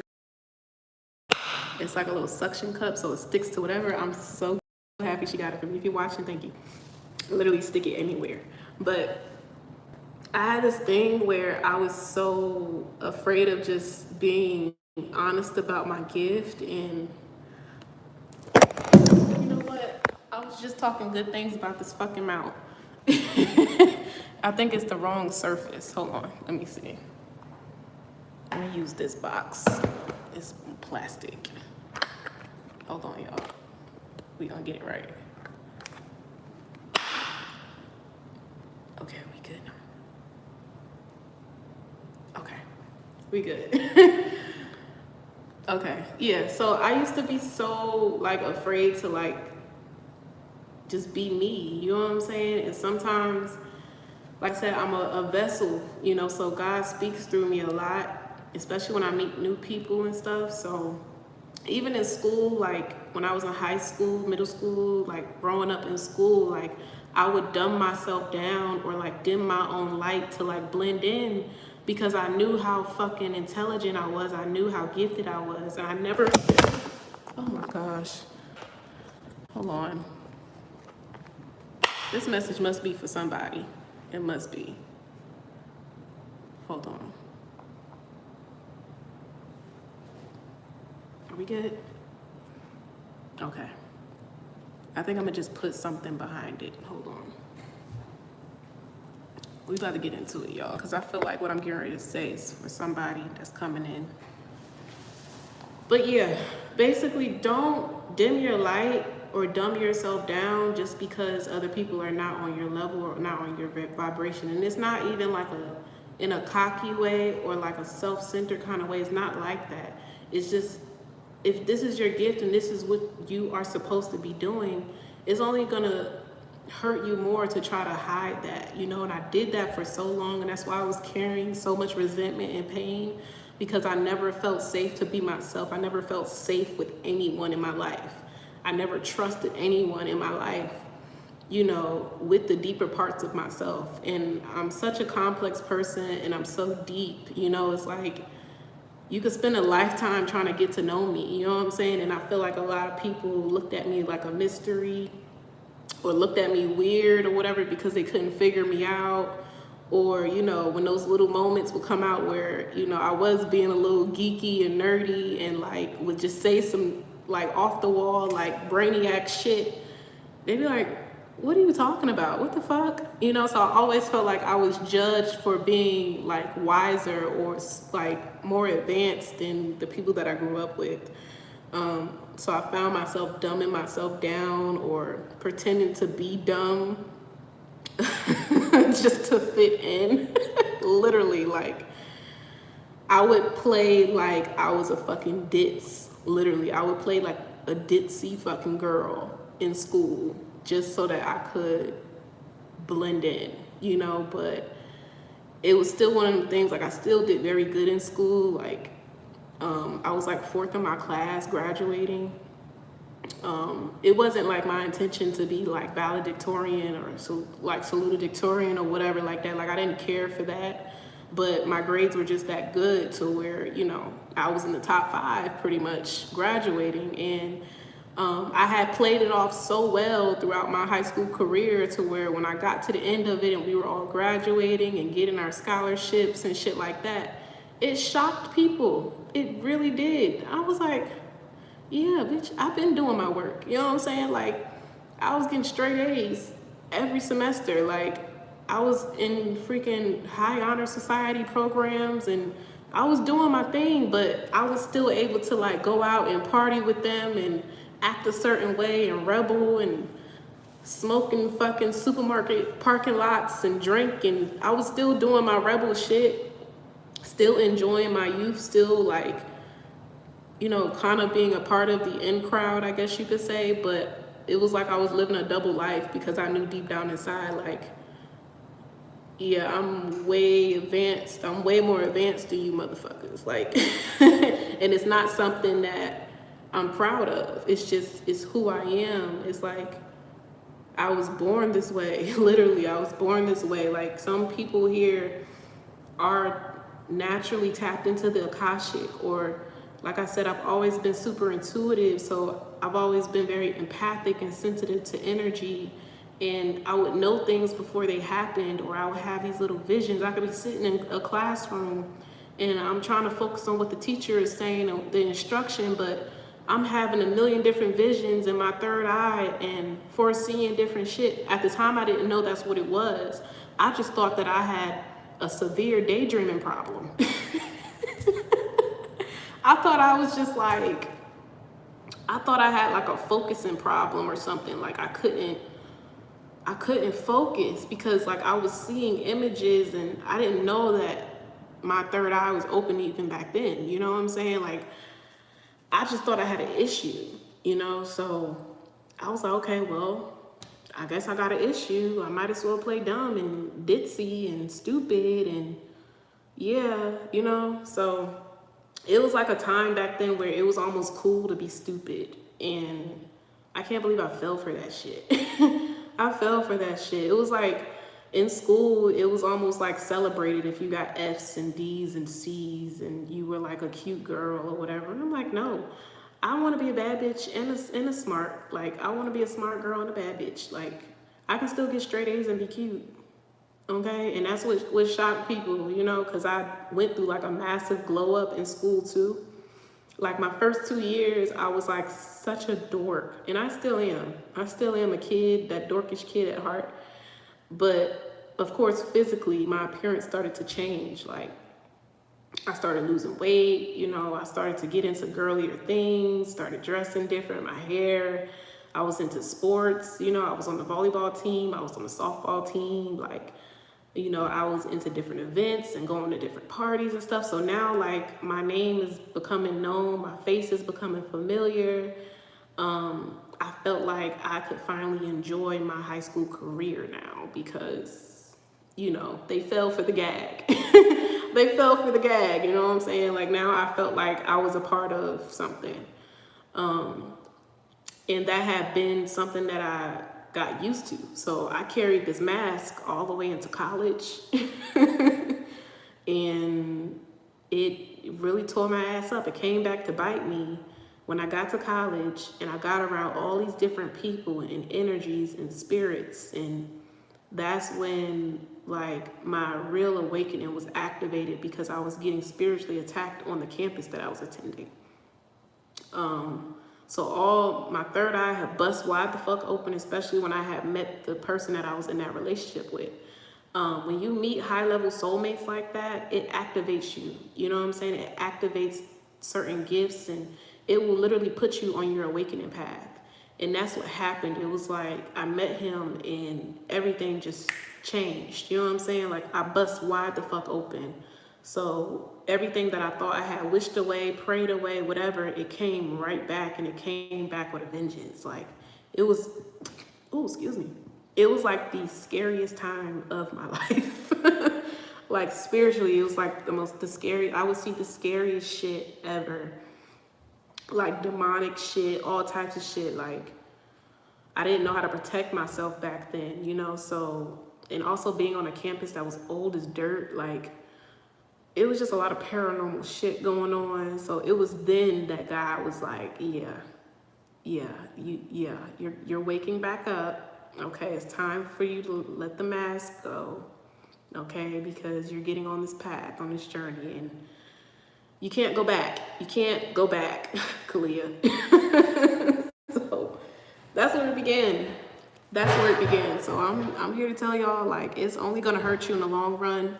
If you're trying to fake and you're trying to front, if you know that you are spiritually gifted and you are different, be who you are. Like, if you're a brainiac, then be a fucking brainiac, okay? No matter if they look at you crazy or what, they're probably just jealous because you know something that they don't. Hey, Shaylee. Hey, girl, I haven't seen you in so long. How are you? I'm good. How are you? But be yourself. Be your fucking self. Like, it got to a point where certain shit that I would say that would come out of my damn mouth, and they would come out of thin air, you know, and I didn't know that that was wisdom. I didn't know that that was me getting downloads from the universe, from God. You know, I didn't know that I was open like that, you know. So I remember I would have conversations with, like, my grandmother and certain people, and I'd be like just talking, and it would be like I snap out of it, like I was in a trance. I didn't know back then that I was channeling messages. I didn't know what that was. It would just happen, and it would freak me out, and I'm like, somehow I know that what I said to you was the truth, so I think you should listen. Like, I would say that, I'm like, I think you should listen to what I just told you. And I remember telling my grandmother, I'm like, I don't know where it comes from. It just comes out of nowhere, like this wisdom and this just knowledge of things I've never studied, knowledge of things that I've never experienced, but I just know it's the truth, you know? And she's like, what do you mean it just comes out of nowhere? What are you talking about? And at that point, I just ended the conversation because I was like, okay, she's gonna think that I need to go to the psych ward, and I'm not crazy. I'm not fucking crazy. Like, it's like going through the motions of this journey and constantly having to remind yourself that you're not crazy. You're not crazy, you know? So, and that's where your spirit guides come in. That's where your guardians come in, and they confirm things for you. That's why synchronicities and paying attention to signs and shit like that is so important. It reminds you that you're not going crazy. You are not insane. You are actually seeing, feeling, hearing, experiencing these supernatural things, right? Don't let society tell you that you are fucking insane, because you're not, right? You're just waking up to who you truly are, right? We are soul beings in this bodysuit. We all have superpowers, okay? Remember that time when, what was it, 2020? I think it was like around the same time where that portal opens up in December, around the 21st, and everybody was like, this is the time we're going into the age of Aquarius. Everybody's about to get superpowers. And it's like, can y'all shut up? Everybody already has these gifts. Everybody already has these powers. It's just, are you on certain vibrations? You unlock certain keys to certain gates, certain doors, certain Akashic knowledge. The more you allow yourself to grow, heal, evolve, you get access to certain things. It just becomes more intense. You know what I'm saying? So it's not like you never had intuition. You do. It's just like the more you heal and you allow yourself to go through this journey, the more it intensifies, the stronger it gets. You know what I'm saying? And that can manifest in the form of any of the 6 senses. You know what I'm saying? So, yeah. That was just like the funniest shit ever. Everybody was like, oh, we're going to wake up with superpowers tomorrow. Everybody's staring to the sun. Everybody was outside fucking sun gazing and shit, like the sunbeams was just gonna give them like superpowers overnight. Oh my gosh. Why did my phone brightness just go down? 12 to 1 o'clock. Yeah, so I've learned a lot, y'all, on this journey. And somehow after all of that I just said, I'm still only scratching the surface. I'm still only scratching the surface, y'all. And that's why I'm like, I can't wait till I get this equipment shit together, because I can actually make full-fledged like videos. I can do tutorials with you guys. I can show you guys how to do like your goddess detox baths and steams and your cleansing rituals, new moon, full moon, waning moon rituals. Teach you guys like how to make different little concoctions, like for skin, hair, how to manifest through food and stuff like that, through cooking and shit. It's a lot that I can teach you guys, because even though it hasn't been that long, I feel like, again, like I really go deep with God, you know? Everything that I do is intentional. Everything that I do is with the intentions to learn something new, you know? Like, I literally wake up in the morning and I ask God, what do you want me to do today? What do you want me to learn today? What instructions do you have for me today? Right? And I'm still working on it. You know I wake up and I hop on social media and shit. I'm working on it. I'm working on it, you know, but I'm not like the meditating type. You know, I know I should, but I meditate in a different way. You know, I'm not the one to just sit still and just lay there and like, no, I don't meditate like that. I meditate through breath work. I meditate through talking to God. You know what I'm saying? Like, that's my form of meditation. I meditate through music. Like, there's different ways that you can tap into that frequency. You know what I'm saying? Like, not everybody can, you know, sit in a yoga pose and do that, you know? And I have, and when I do, it is very powerful. But sometimes I don't be wanting to dig that deep. Those frequencies online, like YouTube and shit, the 888 Hertz and 423 Hertz, them shits are powerful as fuck, okay? It fine-tunes your energy, literally. You know, so whatever intention they put on that video, it's been times I've done those little meditation videos, and sometimes it'll label like clear out anxiety and negative thoughts and heal trauma. And I'm like, all right, it ain't nothing to it, you know, it's just another meditation. And before you know it, 30 minutes into that bitch, I'm boohoo crying and shit. Like, I don't have time for that. No, we not doing that. So be careful, y'all, when you're doing these damn meditations, because they are very, very powerful. You know, so I'm like, I'd rather just, you know, just sit in silence, you know. Sometimes I will ding my singing bowl here and there, you know what I'm saying? Or I'll sit and I'll meditate with my selenite or my amethyst crystal and just set my intentions for whatever download I want to receive in that moment, you know? And if it's needed, I will turn to my cards to get a message. You know, usually when I do feel inclined to reach out for my cards, it's because my spirit guides are trying to get my attention. So I pay attention to numbers. Anytime you see 414 or 411 or anything with 4 and 1 in it, it usually means like, hey, we gotta tell you something. You know, like we about to give you the 411 on this shit. So pay attention. So I pay attention to numbers like that. 1, 2, 3, 4 usually means that, okay, you're on the right path.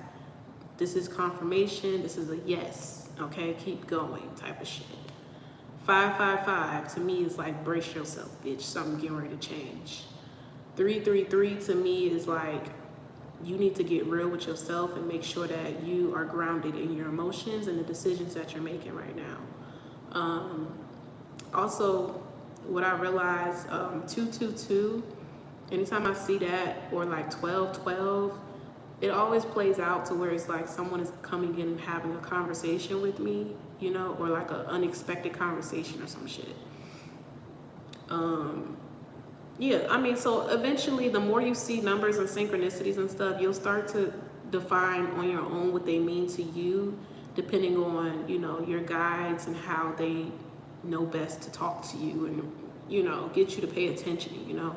It's not always going to be through numbers. Like if they know they can get your attention through a song, they'll point out a certain lyric in a song. Or a lot of the times I'm very clairaudient, so what they'll do in my instruction for the day, when I'm waking up, I will hear a specific song, and that specific song will be either a confirmation about the dream I just had, or the song is literally telling me how my day is going to play out, the energy of that day. You know what I'm saying? So every morning I wake up with a song on my mind, and it tells me pretty much the trajectory of what's going on around me energetically that day, or even just the energy that the people around me are in, you know, even if they're at a distance.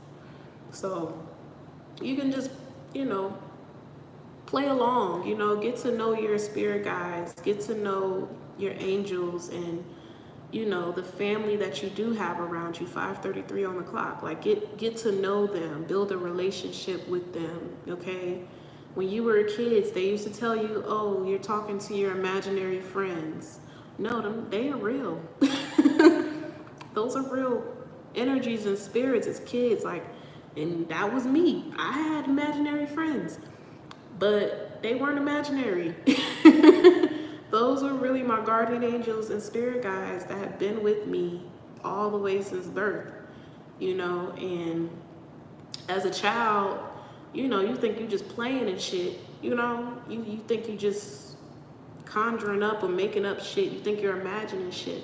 And you look back and you're like, damn, I was really talking to fucking angels and spirits and shit. You know, I wasn't making that shit up. Those weren't imaginary friends at all. Like, you look back to your childhood and you unlock certain memories, you start to remember shit. You really start to remember how fucking psychically gifted you were. Like, children are very tapped in. Most children can see spirits and communicate with spirits and stuff like that. Like, that was me.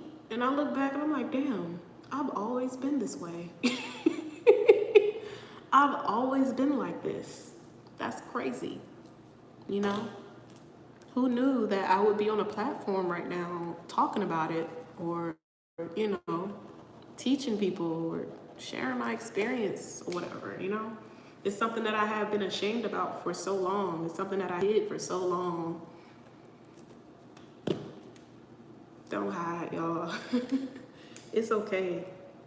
Even more so now, like, it's more accepted than ever right now to, like, embrace spirituality, embrace your differences, embrace what makes you authentic and unique and different. Like, just put it all out there. Like, be who you want to be. Like, you can be whoever you want to be. Like, do what makes you happy. Follow your heart. Follow your dreams.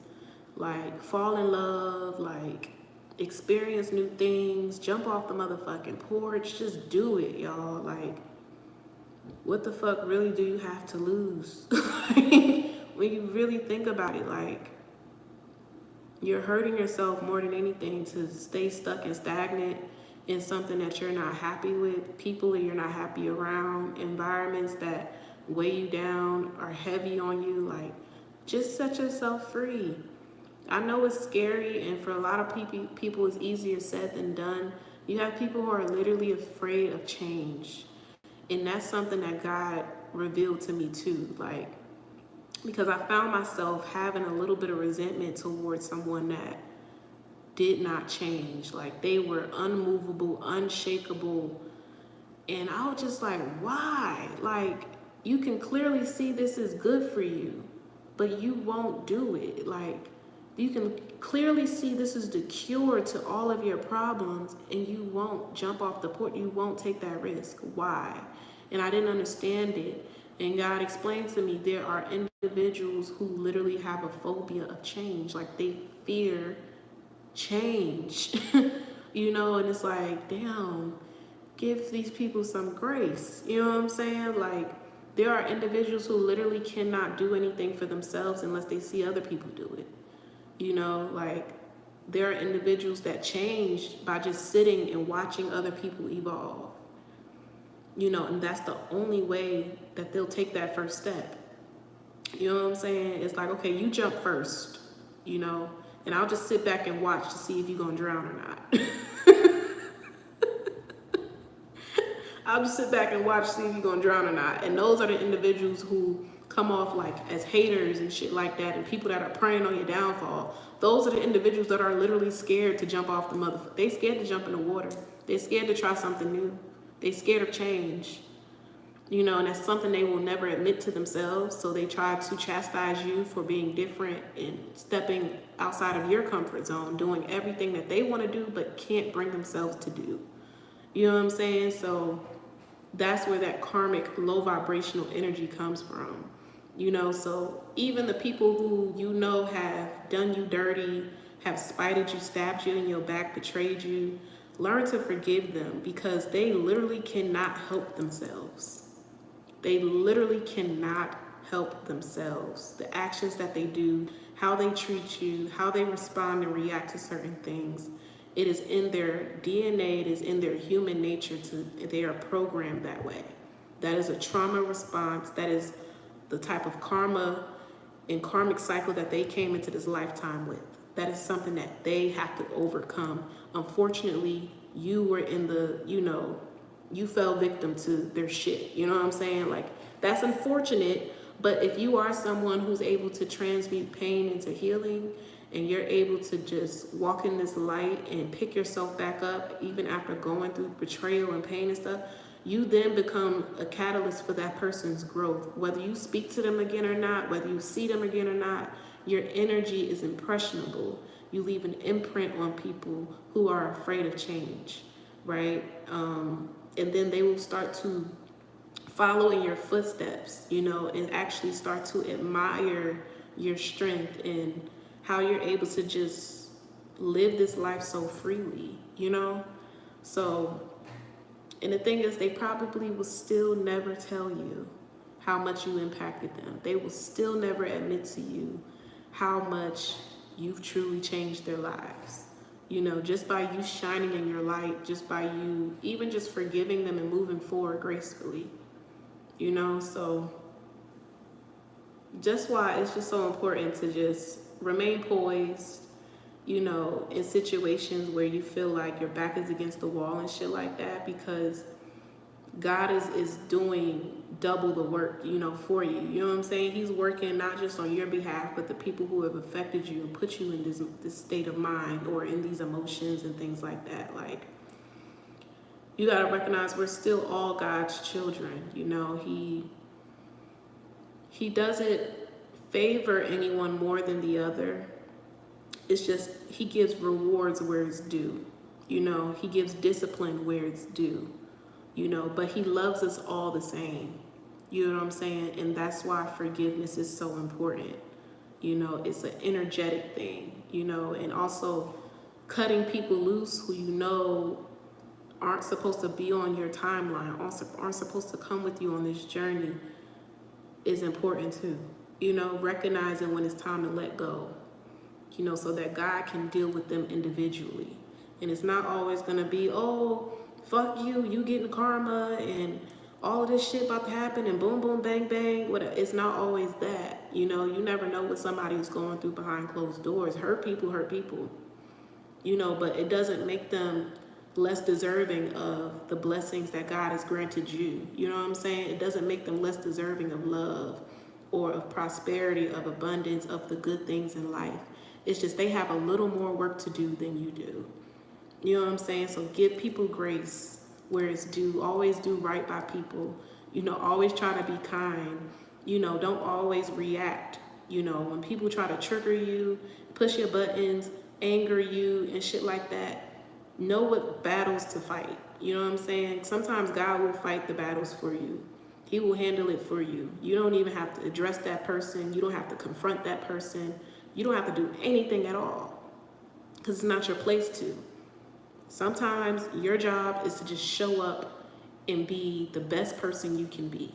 And that is enough to inspire your worst enemy. Your worst enemy. I always say, and this is a quote that I think I created, if I can inspire my enemies to change, then I know I'm living in my purpose. I know I'm doing my job. You know what I'm saying? Like, I can inspire and influence my haters to walk the same path that I'm walking, and they call those copycats. I know I'm doing something right. I know I'm doing something right? So, good things take time. Forgiveness takes time. Grace takes time. Love takes time. Healing takes time. Just go with the flow, y'all, the best y'all can. Follow your heart, you know, because that's where God resides, right? And it's a big energy on love and relationships right now. Like I said, a lot of people are coming into union with their divine partners. You know, a lot of people are actually in regret. You know, it might be individuals that are like snapping out of this spell. Like, there are literally people that are coming out of spiritual warfare, and they've been getting attacked, and they've been in this illusion. Like, there are individuals, like I said, will try to, you know, come between a divine union and place illusion magic. And, you know, you notice, like, you be forgetting shit, and you losing your memory, and you don't remember certain events that had happened, and shit, you don't even remember what the fuck you ate yesterday, and your emotions for this particular person is in and out, up and down, flighty, whatever. That's manipulation. That's you're being attacked. You know what I'm saying? So there are a lot of like divine unions that were being attacked that are now coming together because one person or both people, the spell has been broken, and now they can see clearly, like, oh my gosh, this has been my person the whole time, but I couldn't see it because I was under a spiritual attack. I was under that spell my ex put on me because the bitch want to put blood in my food and all type of shit. Like, it's just, people are being set free. People are being set free from these illusions. And it might be a mixture of making up and also a mixture of grief and regret, because when you're under these spells, you're under these attacks, you do some things that, you know, normally you wouldn't do. You know what I'm saying? You say things, you react, you respond in ways that you wouldn't respond, you know? So imagine coming out of that trance and that veil lifting, and you're looking at this person who you've put through so much trouble. You know, you've been on this roller coaster ride with them, you've manipulated them, you've hurt them, you've abandoned them, you've ghosted them time and time again.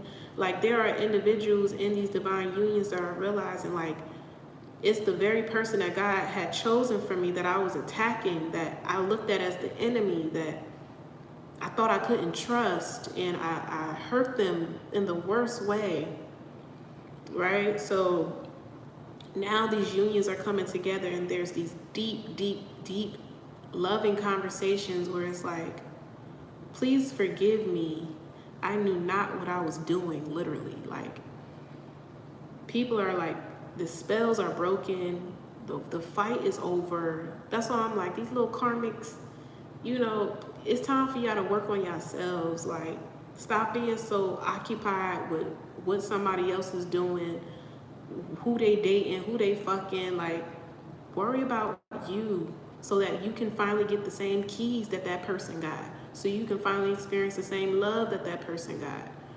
You know, it's somebody for everybody. You are doing nothing but creating a foundation for you, your loved ones, your family. Like, your entire life is going to be wrapped up in a fucking karmic loop because you won't just let it go. You know what I'm saying? So, and then it's like, oh, that bitch is doing magic on me. Or no, you're hurting yourself. You're hurting yourself. Every time, everything you put out, it comes right back to you. Baby, like, do you not know the law? Everything you send out comes back to you. And sometimes 3, sometimes 10-fold, okay? That's just how it works. You putting out love, you putting out kindness, you know, and you're trying to live righteously, the universe is gonna reward you for that. You know? So it is what it is. Even when you make certain mistakes, you know, no one's perfect. When you make certain mistakes, it's like, okay, bet, the universe takes a snapshot of that. Okay, cool, this is what you did. Now, let me show you how you could have done that better, right? So we even put ourselves through karmic lessons and things like that. It's not always somebody attacking us or doing magic and shit like that. Sometimes it's just literally our own shit that we need to deal with, and God is going to keep us from moving forward until we deal with it, until we face it. So it's not always, oh, somebody's throwing magic at you. Sometimes you're hurting yourself by not coming to terms with what you need to change. You know? So I'm sorry, y'all. I'm really like going in. But it's coming out for a reason. It's coming out for a reason. And I got time. Y'all got time? Because I got time. I got time. And my phone is on the charger. Shit, y'all got questions? Because I got answers. Yeah, I got questions. I got answers. Because this shit is getting ridiculous. It's getting out of hand. We're not doing the same shit in 2023. We're not. We're doing much better in 2023. Everybody deserves good things. I'm hoping and praying and wishing everybody to experience heaven on earth in 2023, literally. Like, I'm praying everybody frees themselves from their own mental imprisonment and jump off the motherfucking porch, jump in that water, okay? No matter how scary it is, jump in that motherfucking water, okay?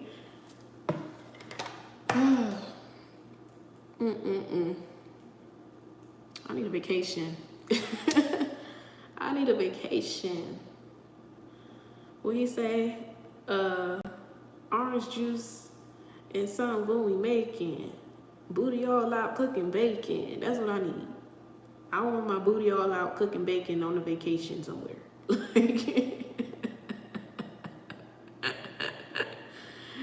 And my nigga in the back rolling us up a fat ass fucking blunt.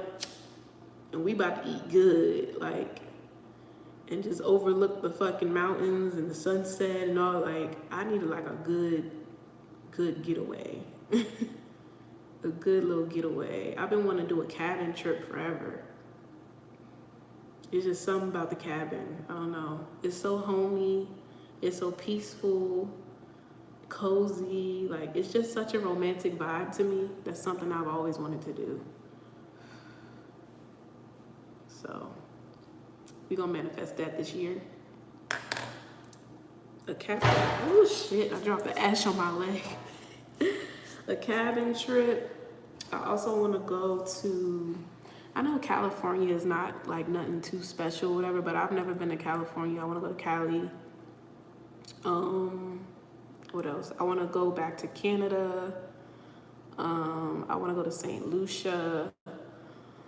Where else do I want to travel? I've always wanted to go to Paris, but Paris is expensive. Oh, thank you, Jasmine. I'll say it's one of my favorites too. I didn't expect it to like get all deep like this. Yeah, I didn't expect it to, yeah. But we're here now. We're here now. I'm just excited to see like what the year is gonna bring. For some reason, I feel like my face looks different. It looked like my face just changed. Did I just shape shift? Is it just me? Maybe that's just the Holy Spirit or something. Maybe. It's just like a different little glow right now.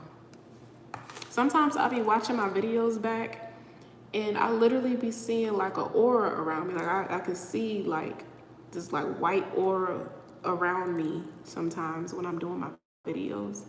And I'm like, look at that fucking light coming off of my ass. I'll be damned. I'll be fucking damned. I don't know. Y'all have anything y'all wanted to talk about? Have any questions? Did anybody want want a reading before I get off of here? Because I did say I was gonna go to bed. But now I'm energized. I'm energized now. Hi, JNR. How are you?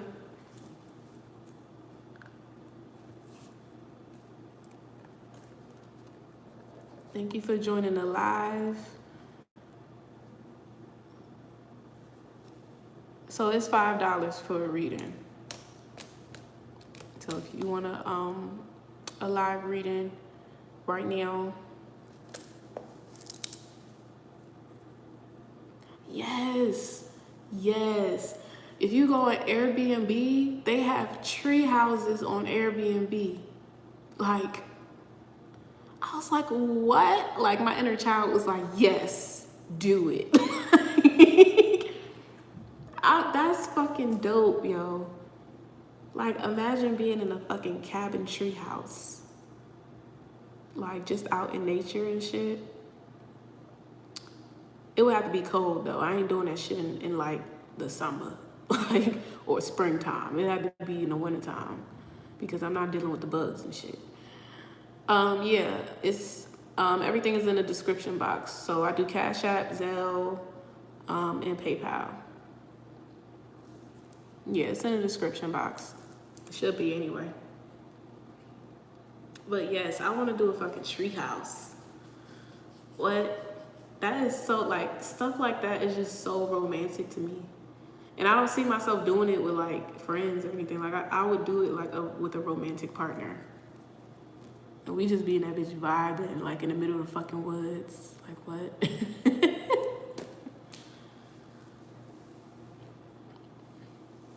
That is so dope to me. That, or, you know, in thank you, Jasmine. You know, in I think in Greenland or in Germany, they have like these like snowy mountains, and they have like these kind of like a cabin, but they're glass houses. So you can like look out through the glass to the mountains. Like your bedroom is in the middle of like a big field of snow, and there's like a view of like the mountains and shit, and it's just so freaking beautiful. I'm like, I would love to wake up in a glass bedroom and that's my view. Like, what? That is gorgeous. That is gorgeous. Or what's the other place? Is it Aspen? I think it's in Aspen where you can like sit outside and have like a whole spread, like a breakfast spread. And there's like a jacuzzi, and they come and they cater to you, and they get these heaters and stuff. Like, it's cold as fuck. It's like you're sitting in the snow, but you're really sitting there for the scenery, and they just bring you anything you want. It's like a romantic experience or whatever. Yes, for a honeymoon, that would be dope too. That would be dope. Like an inside-outside experience in one. Like, what? I would probably make a baby that night. I'm not even gonna lie. Imagine that night when all the stars are out and shit. That's probably so beautiful. 555 on the clock. Y'all better stop playing with me. Stop playing. As soon as I said I'll probably make a baby, 5, 5, 5. Stop. I'm done talking about babies.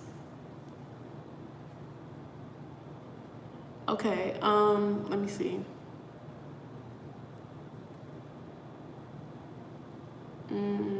Okay, Jenner. Okay, I got it. What was your question?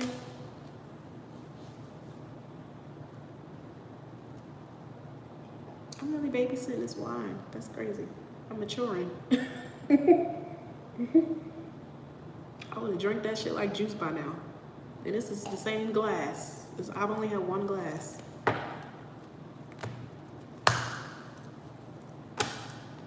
Okay, let me check.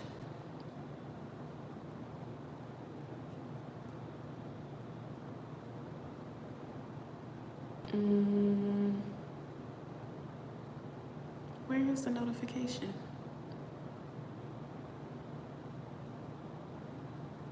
Okay, once so let's see. Are you hoping to run into this person?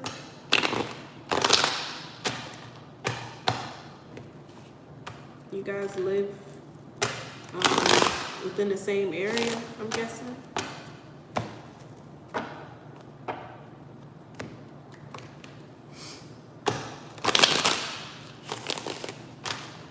Okay. So this is for Jenner. What message do you have for Jenner, angels, ancestors, and spirit guides regarding the person on their mind? What would happen if they were to see each other again? Eve. Okay, that's beautiful. Okay, so this is for Eve. What's going on with Eve and the person on her mind? What would happen if they were to see each other again? Definitely be a lot of talking. My throat chakra just tried to close up just now. Okay, so we have the Hierophant and the 6 of Swords in reverse, Page of Swords in reverse. It would kind of be like a short run-in type of situation. You may be like fantasizing about the situation and maybe seeing it play out like, you know, super amazing and drawn out, but it would be very short-lived. I feel like it would be like something in passing, like it would be 2 moving parts. So it would kind of be like maybe you see this person in traffic or something like that, and it's just like, oh shit. You look at across and they're in the car next to you or something like that, or it's like it's not enough time for you guys to get deep because you're not supposed to. So if you're trying to manifest to see or run into this person, it may happen, but the way that it's going to happen is going to be confirmation from God that this is something temporary. You know, when you see this person, it's almost going to be like a closure moment for some reason. Maybe there's been an unspoken truth or a conversation that hasn't been had. Maybe some feelings haven't been discussed. I feel emotional right now. Like my throat is closing up and like my eyes are watering. Like I don't know what happened between you two or what you're hoping for or wishing for, but it's a lot of emotions here. Like when you see this person, you would be emotional. But why? Why are you so emotional? King of Cups in reverse.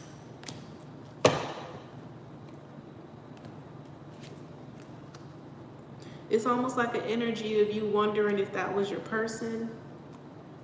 Someone wondering if they made a mistake walking away, or were there like some harsh words the last time you talked to this person, and maybe you've grown up, maybe you guys have matured or grown apart, and it's like, dang, I don't want them to see me that way. I don't want them to perceive me that way. You said he ran away.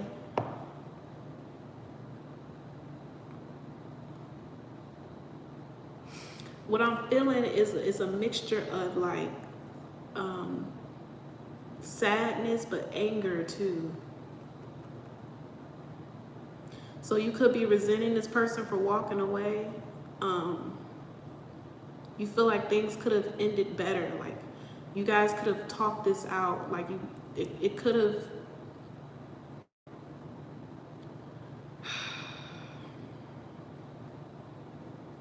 There's some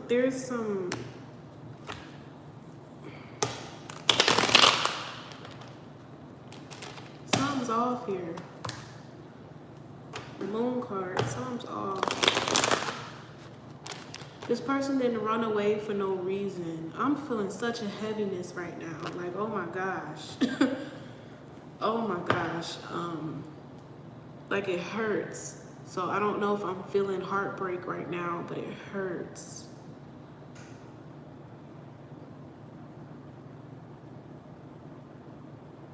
Are you sure you're okay?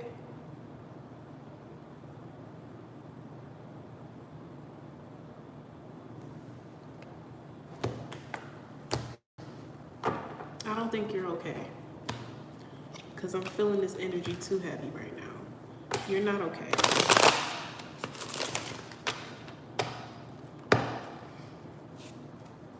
It's the possibility of never seeing him again that's bothering you.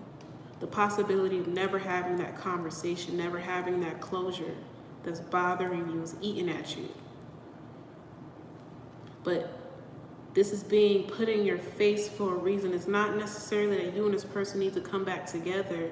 God is asking you to forgive this person. There's a perspective. You had a twisted perspective. Back when you guys were talking and dealing with each other, you didn't really see this person for who they were. It's almost like a lack of appreciation. If this is not you, then this is them. They didn't appreciate you, or this could be both of you. You know, there was a twisted perspective here.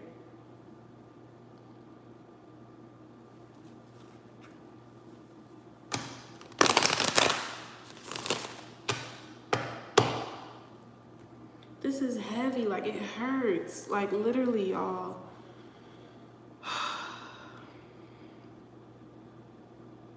It hurts. Like, okay, so we have the World card here,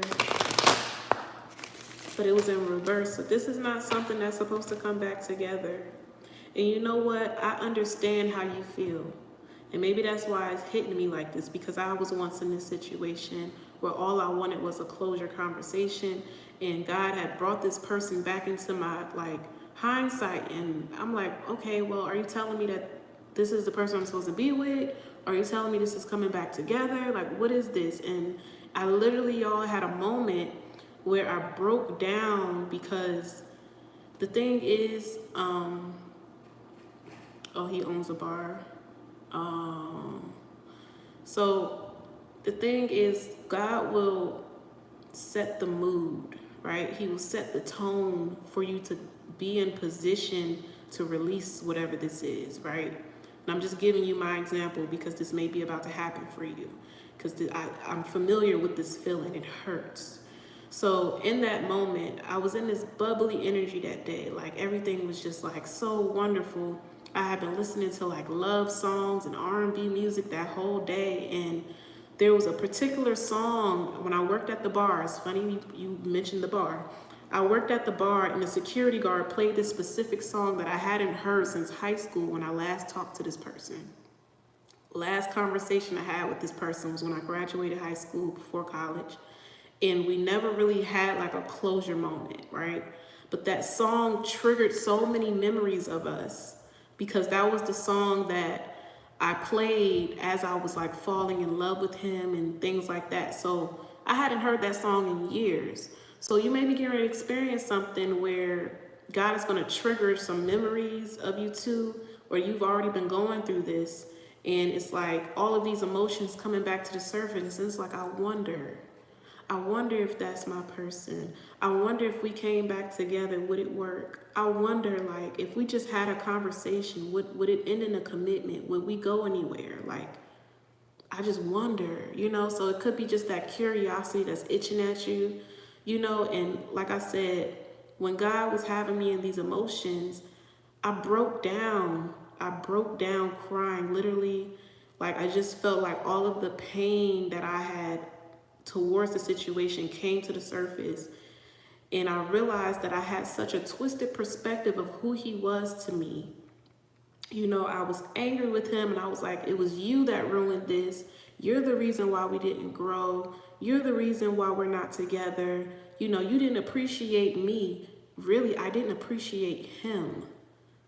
And that was the realization I had in that moment. And I was like, oh my goodness, if I could just talk to them again and just say sorry. Like, if I could just talk to them again and just explain that I wasn't mature enough, I wasn't ready then, you know, that we weren't ready, maybe things would be different. But I had to realize God brought that to the surface so that I could release it and be ready and be prepared for my true partner, for my real divine person that he has waiting for me. We can't move forward in these cycles until we surrender and release our past, quite literally, right? So a lot of times our exes in certain situations will come back to the surface and you're wondering like, God, why am I so drawn to this person? Why isn't this cycle over for me? Why am I seeking closure if that's something that's been over and done with? It's because you're still holding on to that resentment. That's why I say you're not okay. If you're seeking this person, you're not okay, especially if it's been so much time past. You're not okay, right? So that hoping, wishing, longing to run into this person is you hoping and wishing and longing to be freed of this person. And you don't realize it. Subconsciously, you on a spiritual, soulful level, you're ready to elevate and meet new divine partners that are going to fill your cup and run it over. Like literally, you're about to experience the love of your life, or this year is going to be a huge highlight on dating for you and just really getting to know yourself, knowing what you like in a partner, what you don't like, that type of thing, right? You're getting ready to go through that glow up, that transition. But before you can do that, before you can have access to these new keys, you need to release everyone from your past. So it's not that you and this person are supposed to be together or that you will see them again. God is just revealing them to you emotionally so that you can free yourself from this person. And remember why, the purpose in you guys coming together and how much you grew from that situation, right? So it's literally a heaviness. It hurts, right? And I don't know how much pain you're carrying. I don't know how much of your past you're still holding on to, but you need to release it because it could literally be physically hurting your body. You know, when we have our chakras blocked off like that, it can manifest in the form of dis-ease in the body. You know, so be mindful that you are not, you know, sugarcoating the situation and avoiding taking accountability for the situation too. You know what I'm saying? Yeah, you want to know how he's doing or whatever, and God will reveal it to you. Tower moment. God will reveal the truth to you because he did it for me. Because I was like, you know what? I'm dreaming about this person. I feel their energy. Like, I'm hearing their name. I'm seeing like little things and signs about them. Like, they must be coming back in. I must be getting ready to run into them. I was ready to motherfucking pack my bags and fly back to my hometown just to see if we were going to run into each other. I was going to test God, literally. But it didn't happen that way. And God showed to me, I was like, give me confirmation. Make it perfectly clear to me. Is this my person or not? And I kid you not, the next couple days, I just so happened to like go on Instagram. And I knew his page. He had multiple pages that weren't in use. He hadn't been on social media in years. Like, he just disappeared, dropped off the face of the earth. He had a story that posted, literally, that posted just in time for me to see it. And I find out that this man is in jail. He's locked up. And that was my confirmation that this cycle had ended. You know, that was all the closure that I needed. That God just wanted me to forgive this person.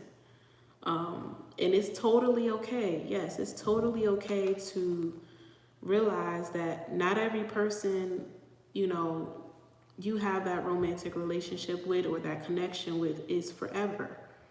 Everyone has their seasons, you know what I'm saying? And like I said, hurt people hurt people. And if that was such a long time ago, neither of you were in a mature headspace, but It was like everything played out perfectly because it triggered you in a way that now you recognize what hurts you, you know, what it is that you're going to stand for and what you're not. You know what I'm saying? Like, it was a self-realization. That was the purpose of this person being in your life. You know, so it's like, release them with love. Stop searching for them. Stop looking for them, because now you're telling the universe that you are living in your past. You know, you're not telling the universe, I'm ready for real, genuine love, right? So your only thing right now is to surrender. Surrender to the change. You know what I'm saying? Allow yourself to bask in the goodness of that relationship. You know, like I said, God had sent me a song that I hadn't heard in years, but it reminded me of this person. It reminded me of all the good times we had, all the laughs. Like, I even came across old messages that we had and shit. Like, it was just crazy how things was just lining up. And me, I'm trying to convince myself, oh yeah, we supposed to be back together. We about to reconcile. I'm about to see him again. I'm about to run into him. It's about to be a miracle. I was trying to convince myself so bad that this was my person. And it's like, no, that's unfinished business within yourself. It's not so much you and this person have unfinished business. It's unfinished business within you. You need to let this go and let it go with love. So I'm allowing you to experience and feel what it was like to love this person, you know, so that you can forgive them. You know, we tell ourselves, oh, I've forgiven you. Oh, I don't resent you. Oh, I've let it go. Oh, I've healed. God knows your heart.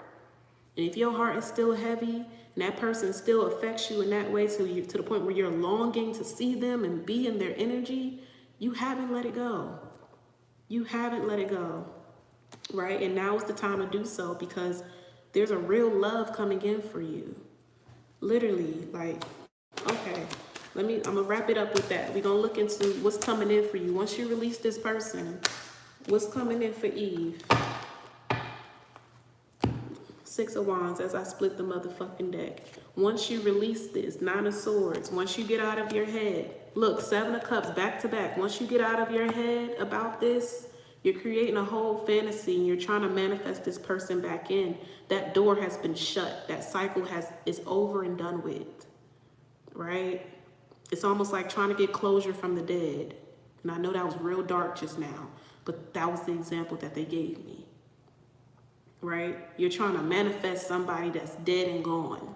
That cycle is closed. You can't dig up their body and make them come back to life, okay? This is not that. You know, you have to address your grief with the situation. You know? I know what you're telling me, Eve, but I also know what you're feeling, okay? You want this situation. And you want it really bad. And you're telling yourself, okay, I'm going to settle. It'd be cool if we just are friends, you know, because you're preparing yourself for the possibility of being rejected. Don't settle, Eve, emotionally when it comes to the situation, because you actually have a real love coming in. Even if you place yourself in position, you could go to and sit at that motherfucking bar every single day. It's a slim chance, slim to nothing though, that you will see this person, but it's not gonna be what you think. It might even actually hurt you a lot more than what you envisioned in your mind. So don't set yourself up like that, okay? Like, and it's not easy. Be patient with yourself. It's okay. You have time. It takes time, and you will be in denial for a long time. You may even continue to get tarot readings, continuously searching, just waiting for someone to say, yes, this is your person. But it's something in the back of your heart saying, no, this ain't it. And that's why you keep telling, oh, we would be good as friends. That chapter, that book is closed. That book is closed. You have new love coming in. You have new love coming in, right? Yeah, like you said, you know that's not your person. So why would you still want to be friends with them though? What is it about them that you think they qualify as a good friend to you if you're telling me He didn't appreciate you. He ran away from you. That sounds like resentment. Why would you want a friend like that if you have that perspective of him? Why would you want to be friends? Why would you want that type of friend in your corner?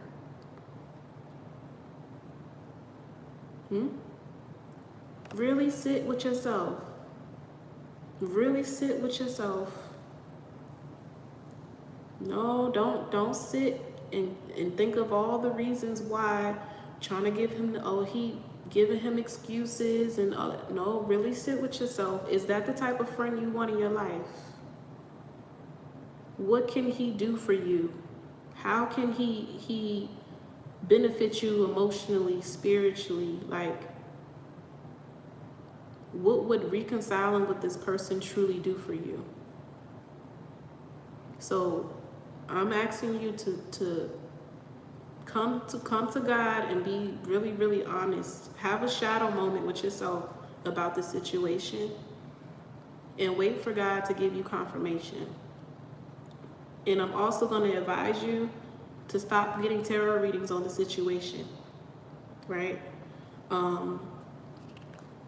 It's only going to continue to confuse you.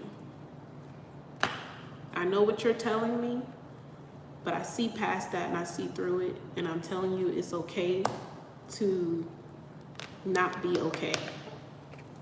It's okay to not be okay about it. It's okay if you're still triggered by it. It's okay if you don't have the closure that you thought you needed. It's okay. God says it's okay. He's not presenting this to you for no reason. He knows it's still heavy on your heart. You wouldn't even be here in this chat getting this reading if it wasn't still heavy on you. And you're saying, oh no, I just want to know how they're doing. No, that's not all. That's not all, because you could simply just wish them well and pray that they are doing good and trust that they are doing good. You know? You don't really need to know. Going as far as like paying for a reading to find out how well this person is doing or not doing, yeah, that's something, you're sitting heavy with it. Yeah, leave it alone. Because you telling God that you ain't ready for new. And you got new on the way. But you delaying that because you still have some unfinished business within yourself about that situation. You know what I'm saying? So, and we was just literally before you came into the chat, I was talking about how, you know, people have a hard time letting go, you know? That's because it ain't coming in. It's not going to come in until you clear up your past.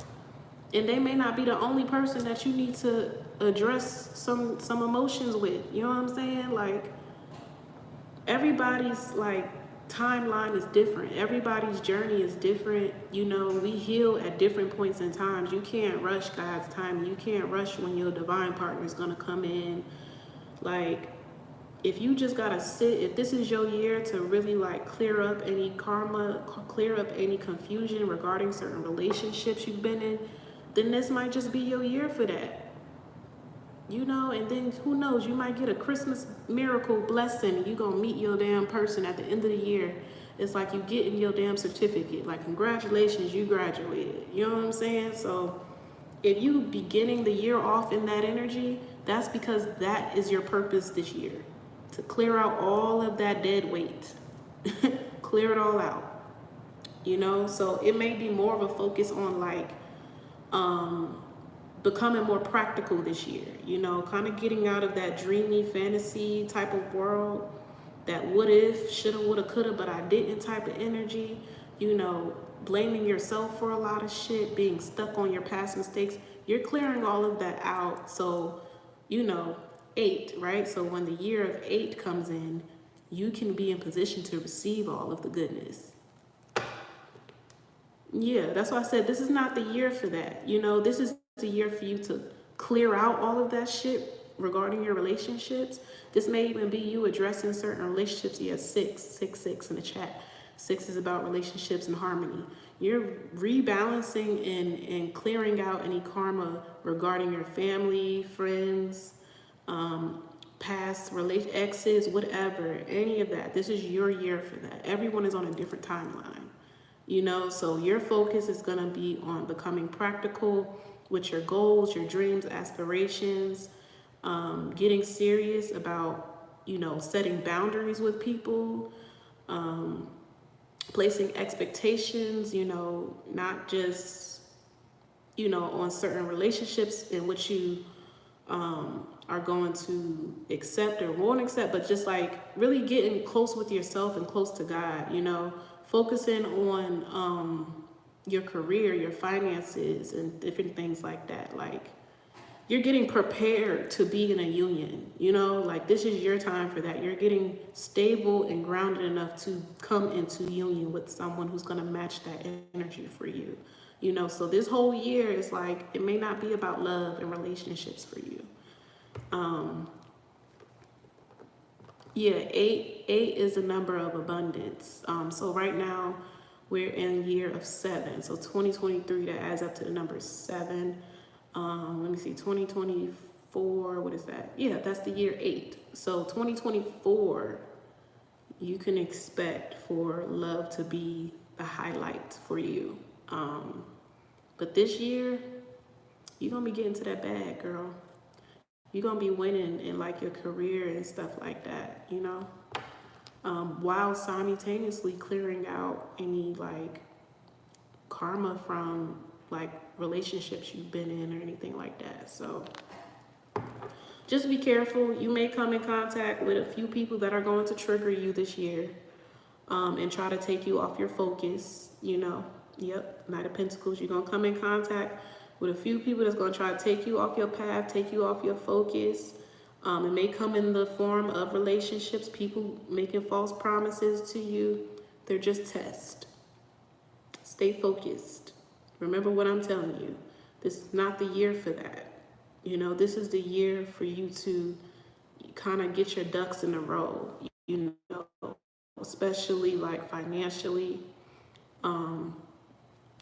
If you have kids, you may be like getting closer with your kids and stuff like that, like communication, your spiritual journey, your money, your career, that's the type of energy you're going to be in this year in preparation for the year 8. Right? So yeah, you'll be fine. God is definitely working on your discernment this year, for sure. Working on your discernment, working on your intuition, working on your confidence and your creativity this year. This year is when you become the Empress, okay? So I'm going to leave it there. That was your reading, Eve. Thank you for joining. I hope you subscribe to the channel. And like I said, you know, don't be afraid to like sit with God and just ask all of those questions, you know, 7 of Pentacles, like, and really get real with yourself. Like, what is my reason for why I feel the way I do, you know? You're going to be addressing your past, you know? But okay, that was it. Thank you again for tuning in. That was interesting. See, I always got a fucking, like, I don't know, story time. I always have, like, an experience for, like, any question or whatever. Like, that's all I be saying. I feel like I'm the damn sacrifice. God be putting me through shit so that, you know, when it comes down to doing these readings and, like, really getting the message out to you guys, I have examples.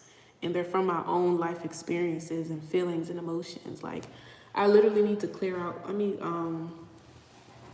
do this palo because I'm still feeling those emotions from that reading.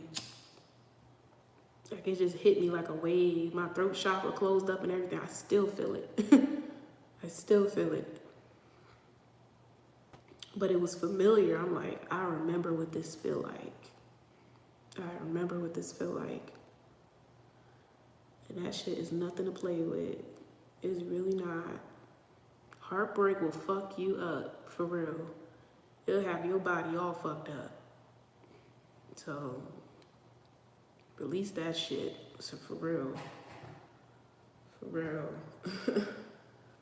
Take care of yourself, take care of your body. Try to eat pretty balanced. You know, if you're not the healthiest person, just try to be balanced. So if you had fried chicken the other day, you might want to have a salad today. You know what I'm saying? Like, just try to, you know, do the best you can with what you got. But as long as you're trying, that's all that matters.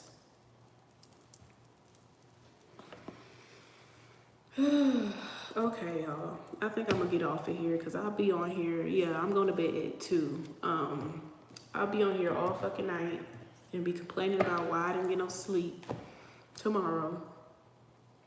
And I gotta make some runs tomorrow too. I gotta bust a couple moves, right? So I'll check in with y'all in the next video, the next live. Like I said, I'm trying to dedicate myself to getting on here every day for you guys. So you can expect for me to be back very, very soon. So love you guys. Thank you to anyone who was new, who joined in. Even if you didn't say anything, I appreciate you.